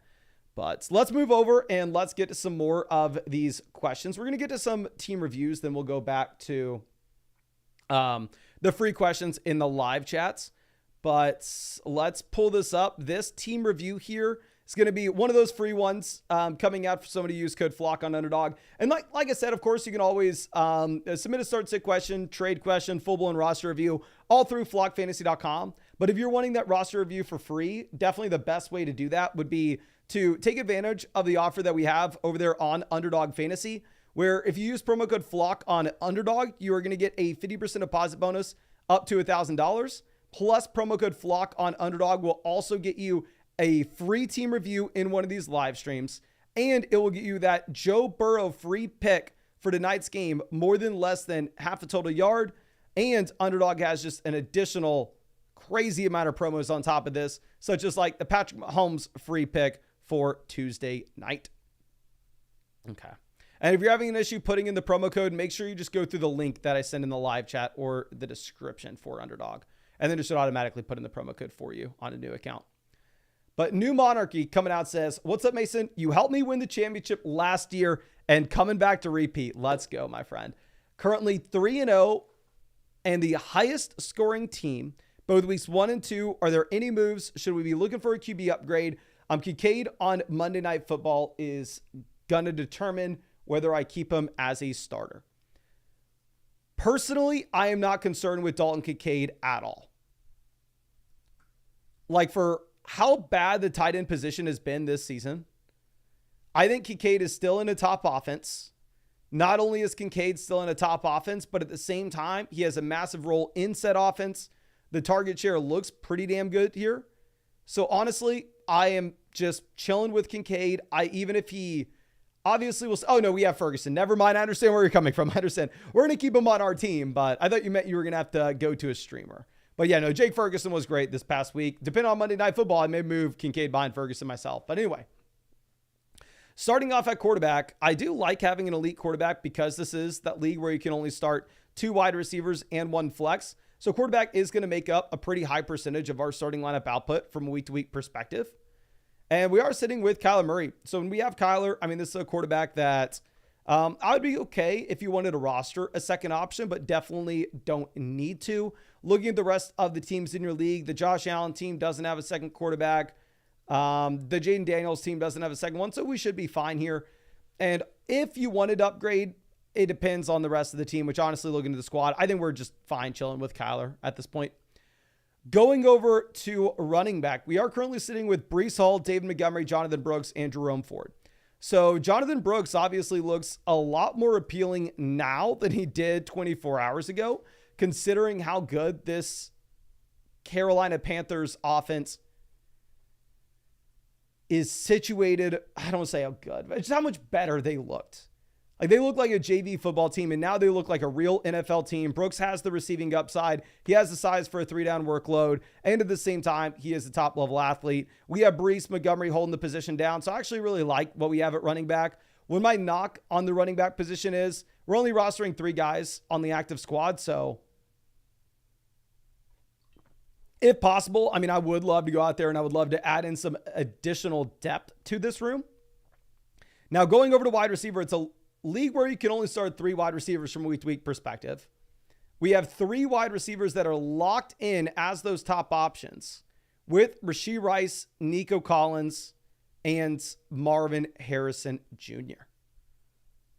So looking at these 3 names, 3 guys that we can start every single week, have the upside rest of season, 2 in the wide receiver slots, 1 in the flex.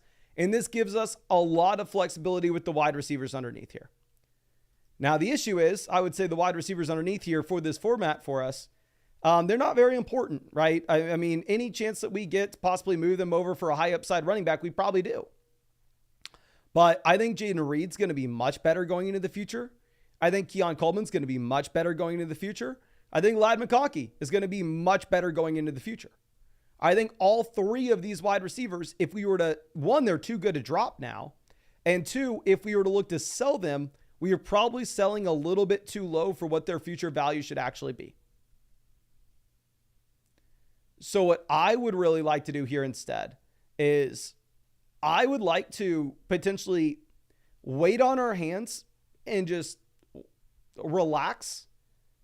And once we get a couple of these receivers breaking out, then maybe at that point, trying to leverage one of them in a 2-for-1 deal to go upgrade over David Montgomery at RB2. Or maybe at that point, trying to go upgrade with Kyler to go get Josh Allen. And open up an additional roster spot because it's a team that's so damn good that how can we possibly make a move on the waiver wire? When Jonathan Brooks comes off the IR, we're going to have to cut one of these guys. And for that reason, depending on how Dalton Kincaid produces tonight, I wouldn't fault you at all for seeing if we could potentially look to sell one of these tight ends here. Whether that is Kincaid or Jake Ferguson, really it's going to be up to you. Looking at the teams in this league, this team has Pat Frymuth. So, I mean, if you could potentially go out there and sell like Kincaid and Montgomery if he crushes to go get Kyron Williams, I think that would make sense. If we could sell maybe like, say, Jake Ferguson and Rashee Rice or Nico Collins to go get CeeDee Lamb, like make that 2-for-1 deal, I think that would make a lot of sense. And that could help us open up the roster spot and pick up another running back off the waiver wire. But obviously, I mean, this is a phenomenal team. We are by far and away the best team according to the league analyzer. So it is tough to try to come out here and make too many moves. But really do appreciate you, and I hope I was able to help you out in some way, my guy. But let's move this over to Crypto Fred. This is another free review from someone who took advantage of the Underdog offer. This is a 10-team, 2-quarterback dynasty league. says, looking to see if there are any trades you might recommend on how to strengthen the team a bit more. Is there anybody we should drop? We have a deep bench league. So I don't know if this is a keeper league. I don't know if this is a dynasty league. We'll talk about, or just a redraft league. We'll talk about all options here. This is something that we need to fix with the league analyzer. It's marking keeper leagues as dynasty leagues. But anyway, right now, this is a spot where we should be in a really good situation. Where, yeah, I think this is dynasty. Looking at the amount of players that we are rostering, this has to be dynasty. Chasing Breaker says dynasty. Okay, perfect. Love to know it. Okay. Anyway, it's a Superflex 10-team dynasty format where since it's a 10-team league, even though it is Superflex, wide receiver depth is not going to matter too much here. I'm sorry, quarterback depth is not going to matter too much because everybody's going to be able to have 3 to 4 starting QBs. Like say Brock Purdy misses some time, we could very reasonably go and find a quarterback to trade for. Like quarterbacks are easy to get, like the Daniel Jones tier of guys, just because at the end of the day, if it is that 10-team league, everybody on average can roster 3 to 4 starting quarterbacks. So going through and trying to find maybe a team that has an easy starter for us to pick up. I mean, this team's sitting here with Andy Dalton. Maybe we throw him a 3rd-round pick up Andy Dalton. They would never start Dalton in a million years if we are missing any time from Brock Purdy. Now, going over to what we have with running back. I mean, but anyway, quarterback, I mean, well, obviously we're chilling with Allen, Purdy, and Penix. All 3 guys that have value in the short term and long term. They fit a contending and fit a rebuilding roster. Now, going over to running back, we have typically a position where you can only really project players out from a year-to-year perspective.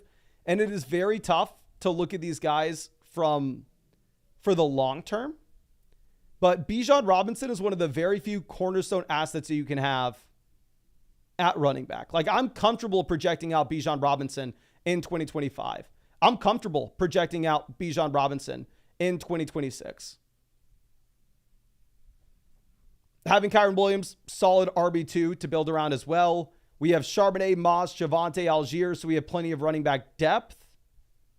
It's a 10-team start 10 format, so it's not like this is the deepest dynasty league in the world. But yeah, definitely, I mean, this is a team that should be looking to contend right now, so we are fine holding on to these pieces. If you wanted to pivot over to a rebuild, then we're throwing Kyron Williams on the block, we're throwing Zach Moss on the block, we're throwing Javonte on the block. Going over to wide receiver, we have Nico as the cornerstone piece, we have Waddle as the cornerstone piece, Ladd, JSN. All 4 of these players are guys that can help us contend in the short term and will have long-term value. We have the long-term value with Hollywood and Adonai Mitchell and Jermaine Burton. But overall, I mean, it's a wide receiver room that we have 4 quality options. It's not like we have a ton of additional players that we're excited about down here on the bench. Going over to tight ends, we are currently sitting with Hawkinson for the long-term value, Frymuth as a short-term play.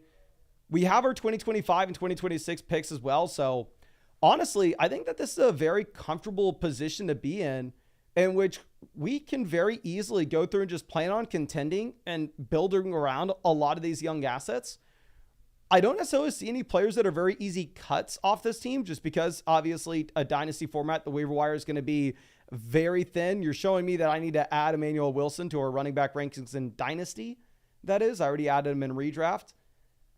If you were to make a move, I think it really is just centering around, okay, can we potentially add in a 3rd quarterback as we approach the bye weeks and possibly a Brock Purdy injury? And with this team being a contending build, I don't mind taking the long-term value that you have from someone like Adonai Mitchell or Jermaine Burton and trying to trade for a short-term QB fill-in. So going through and looking at one of those short-term QB fill-ins, this team has Daniel Jones as their QB4. We can trade Adonai Mitchell for Daniel Jones. Give us that QB to potentially start if Purdy is injured in a Superflex format. Start during the bye weeks, pretty much regardless here for Allen and Purdy. I think we'd really like that. And obviously, it's not like we're giving up a top-end cornerstone asset for the long term. Just somebody that does have a little bit of value. And checking this team out, this is a team that's, I mean, obviously doesn't need the wide receiver depth, but they would never start Daniel Jones here. Maybe going through and looking at a couple different other potential QB trades. This team is Rodgers as QB4. Also looks like a team that maybe based off the CMC injury is at some point forced to pivot over to a rebuild. So maybe trading them, Adonai Mitchell for either Derek Carr, Matthew Stafford, or Rodgers. And then obviously we can also offer Burton instead of AD Mitchell, depending on what they want. But overall, great team. I don't think you really have to make many moves outside of potentially picking up that third quarterback. Definitely don't think that there's anything that stands out there saying like, oh yeah, you need to make this play off the waiver wire. Typically, waiver wire is just going to be more of a redraft style. But thank you again. Really do appreciate you, my guy, and really hope that we were able to help you out in some way. Okay. Now, see in the chat, Obi-Wan says, Mason said sell your Dolphins today. I did not say that today. I said that last Wednesday. I said to sell HN last Wednesday. After they dipped in value, there's no reason to sell today. It's too late. If you didn't sell Devon HN, you're not going to sell them anymore. Like someone asked in the chat earlier, sell HN for Malik Neighbors. No. Please keep HN there. It's too late to sell HN. Now, let's move this over to E. Hartley. It's another free team review from one of those Underdog uses. Really appreciate you. It says, any thoughts on trades to upgrade running back or tight ends? I've been spamming trades for a better tight end option, but may have to overpay to grab anyone better. Is it worth it? So, I mean, if we're looking at this format, it's a 10-team league where you only start 2 wide receivers and 1 flex. So wide receiver depth doesn't matter at all. Tight end's going to make up a high percentage of our starting lineup output from week to week perspective. If we are able to get one of the top options, obviously there aren't many of those players at this point, but looking at the league analyzer, I mean, we are up here at the very top. We are one of the 2 Juggernaut teams. We have almost twice the value of the teams here at the very bottom. Like looking at some of these teams at the bottom, these teams are just garbage for a 10-team format. I mean, here at wide receiver, let's just compare it to our squad, where here for us, we have Lamar a quarterback that we can start every single week, regardless of matchup. Don't need a backup QB. Going over to running back, we have Gibbs, top 5 RB. We have James Cook, an additional RB1. We have a ton of these running back 2 options. We have the long-term upside of Jonathan Brooks and Nick Chubb. Now, when we have 5 startable running backs here, I think the very easy move to make is let's see if we can package together one of these running backs with a receiver to go get that wide receiver upgrade. Like if you're able to potentially sell, say, J.K. Dobbins, who was that sell-high guy for us last week. I will say the usage was a little more compelling this week, but obviously you had the injuries in Los Angeles making this a worse offense. But if you're able to go ahead and potentially sell, say, J.K. Dobbins and Jalen Waddle to go pivot over and get a wide receiver upgrade, I think that could be very interesting. Now, the thing is, I think Waddle also makes a lot of sense for this team because we don't need the production right now, so we can hold off for the long-term upside. But maybe instead you look to go through and sell one of these running backs, somebody like J.K. Dobbins with David Njoku, to go get that upgrade at tight ends. Now, Njoku should be coming back very soon, but I mean, let's go ahead and let's see some of these teams that maybe have the tight end position on lock. So this team has Bowers and Sam Laporta. So it can be an argument to be made, like how they have DeAndre Swift as their RB3. If we could potentially send them somebody like Dobbins for Laporta when they have Bowers and have no reason for Laporta anyway. Laporta's been horrible. He's dealing with the ankle injury as well. I think that could be a very interesting pivot off of a running back to go get that tight end upgrade. Going and looking at some of these other teams with tight ends. That team's decimated. This team has Kittle, Goddard. So maybe they're viewing Goddard as a must-start guy every single week. They're having to start either Carson Steele or Chuba Hubbard in here at running back. If we could potentially send them, say, J.K. Dobbins and David Njoku to go get George Kittle, I think that could be interesting based off when George Kittle does come back. This team is McBride and Schultz, but they're kind of fine at running back, so I don't necessarily think that they're as appealing to make a move with. What does this team have at RB? This team has a fine running back room. This team's having to start Javonte or Jerome Ford as their RB2, but Mark Andrews looks like complete dust. Overall, I think you have a great team. You're one of the 2 Juggernaut squads. When we have this many running back 2s, I would love to send one of the running back 2s with another player in our lineup, whether that's David Njoku for a tight end upgrade, whether that's Jalen Waddle for a wide receiver 3 upgrade. Because really, you're not going to be missing Dobbins here on your squad, but he could help out somebody out.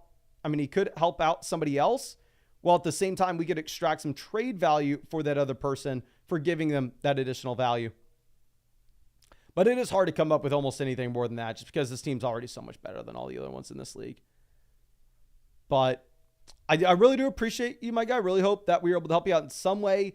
But yeah, I mean, another thing to point out is we don't even need to start Dobbins right now. We haven't even had Jonathan Brooks come back. We haven't even had Nick Chubb come back. When these guys come back, this running back room's just going to be even more ridiculous. But appreciate you. Really hope that we were able to help you out in some way. And yeah, thank you so much for everything, my guy. But let's move this over, and we are going to answer some of the free questions in the live chat right now. So if you have any questions, feel free to go ahead, drop them in the chat. Be excited to get to as many as I possibly can.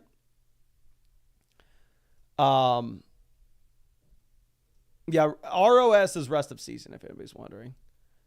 A-Rod says, wish the Ravens would trade Mark Andrews to the Chiefs.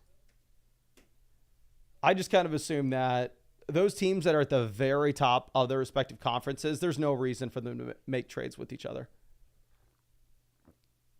I was very surprised to see I guess in the NFL draft, obviously it's a little bit different, but in terms of selling like a veteran, if the Ravens felt like Andrews gave the Chiefs a better shot to win the Super Bowl this year,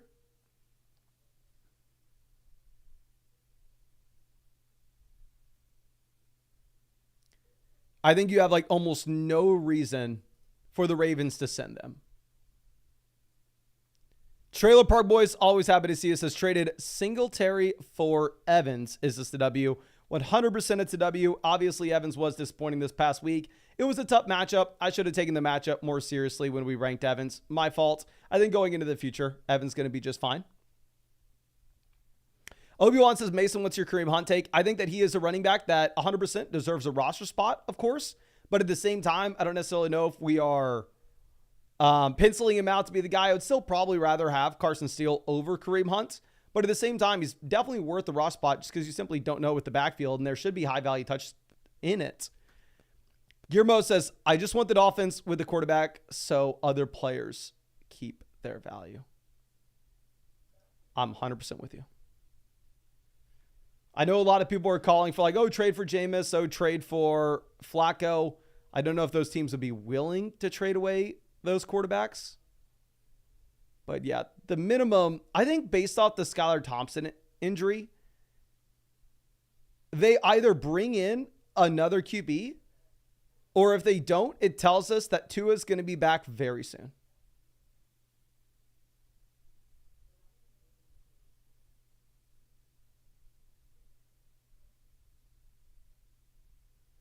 I think it's almost one or the other, right? Okay, Viximity says Godwin and Brooks for Laporta and Moss. Probably Godwin and Brooks, and it pains me to say so much. Where I'm sitting with Laporta not only in the Flock League, but he's also my most drafted guy out of this group in Underdog drafts as well. But based on the Panthers' offense looking a lot better, I don't necessarily think we can say that Moss is a much better option than Laporta. I'm sorry, Moss is a much better option than Brooks. And there's no way I can say, let's take an injured Laporta over Chris Godwin at this point. Okay. Okay, Red says, would you trade London and Jordan Mason for CMC? No, I would not. I don't think you can. Can y'all please spam the chat? Would y'all rather have Drake London and Jordan Mason or Christian McCaffrey? Drake London and Jordan Mason or Christian McCaffrey?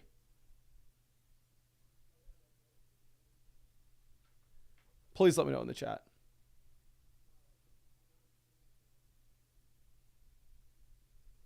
Patrick says London Mason.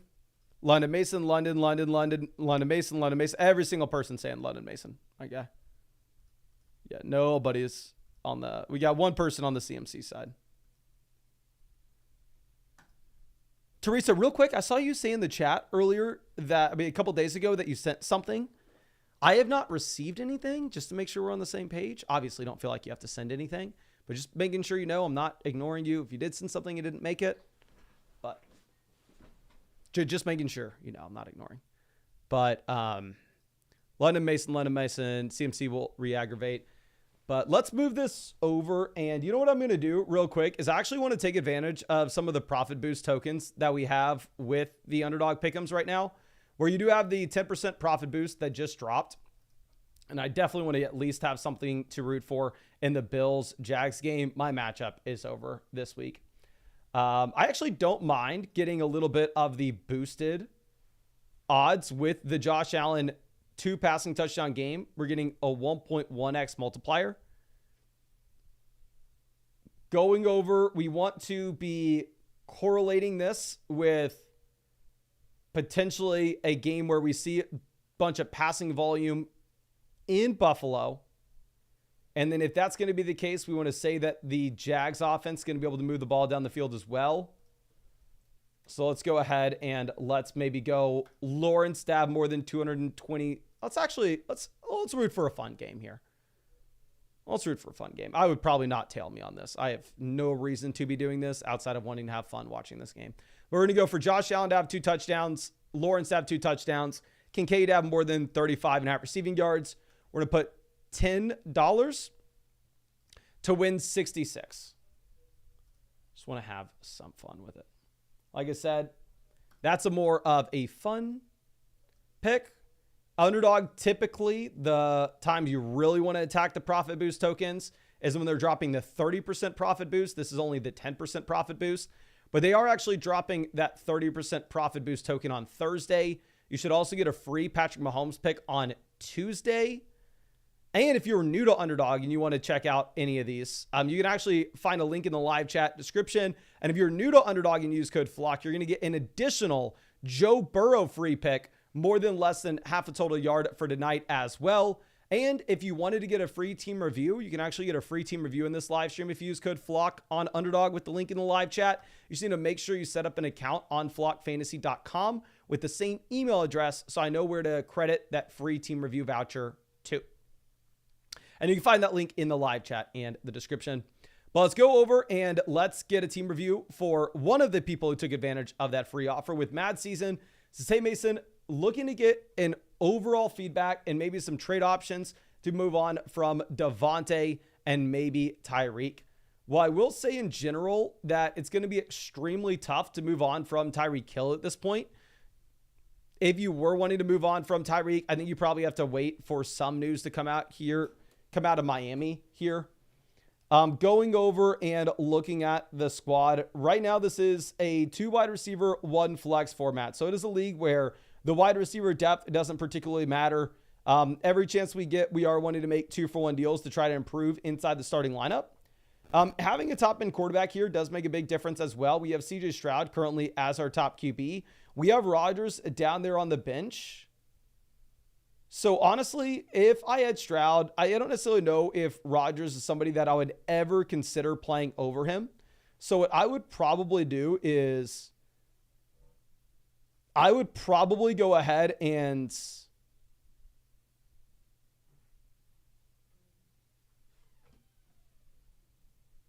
drop Rodgers, pick up a different running back off the waiver wire, even though our running back room is just freaking nuts here. We have Kamara, we have Kyron, we have 2 top 10 running backs rest of season. We had Akers as that short little play in the flex.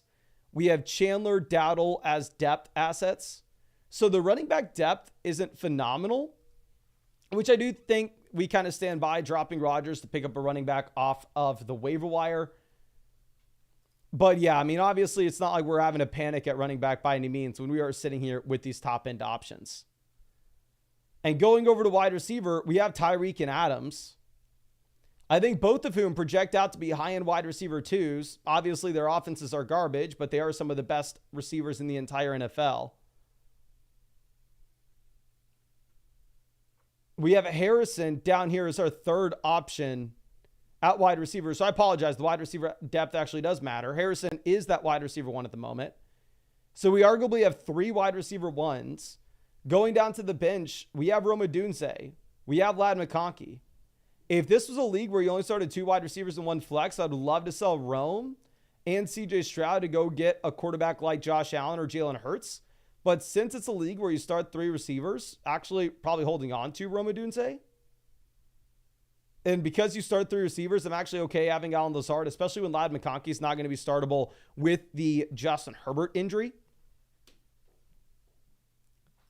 But overall, I am very, very sorry to tell you this. I have no freaking idea what you can do. We're sitting here with 2 running back ones, arguably 3 wide receiver ones, a very strong quarterback option with CJ Stroud. We have Kincaid, who I project to be a tight end 1 rest of season. Definitely don't think you have to roster a backup tight end here. So I think that you are in a great situation in which you're really just sitting on your hands. And the only thing that I could say, as boring as it is, but I'm sorry, this is just a phenomenal team, is I'd probably cut Aaron Rodgers and pick up a running back or a wide receiver off the waiver wire. I wish I had more for you, but I mean, your starting lineup has more value in it than my entire roster does. My guy, I wish I had this team. But congrats on building a phenomenal squad. Just wait, be a little bit patient with Tua to come back in. And then obviously Tyreek Hill will be much better. Okay. But we will get to all these other team reviews either tonight after the games or tomorrow. But of course, if you wanted to get a free team review in this live stream, or if you wanted to check out any of those pick'ems on Underdog Fantasy, you can find that link in the description, in the comment section, in the live chat. Using promo code FLOCK, you'll get a 50% deposit bonus up to $1,000. Plus, on top of that, you'll get the free Joe Burrow pick, more than less than half a total yard for tonight's games. And Underdog is actually running out a ton of promos this week. And yeah, use code FLOCK and make sure you set up an account on flockfantasy.com as well with the same email address that you used on Underdog Fantasy. That way I know where we can accredit that free team review to. But thank you again. Rip Mystery. I would have done the same trade, but obviously looking tough right now. But much love. Really do appreciate y'all. Wishing you the best of luck in the games tonight. And I will be live streaming, of course, after the games, talking about everything that happened. So make sure you come back to the stream after the games tonight.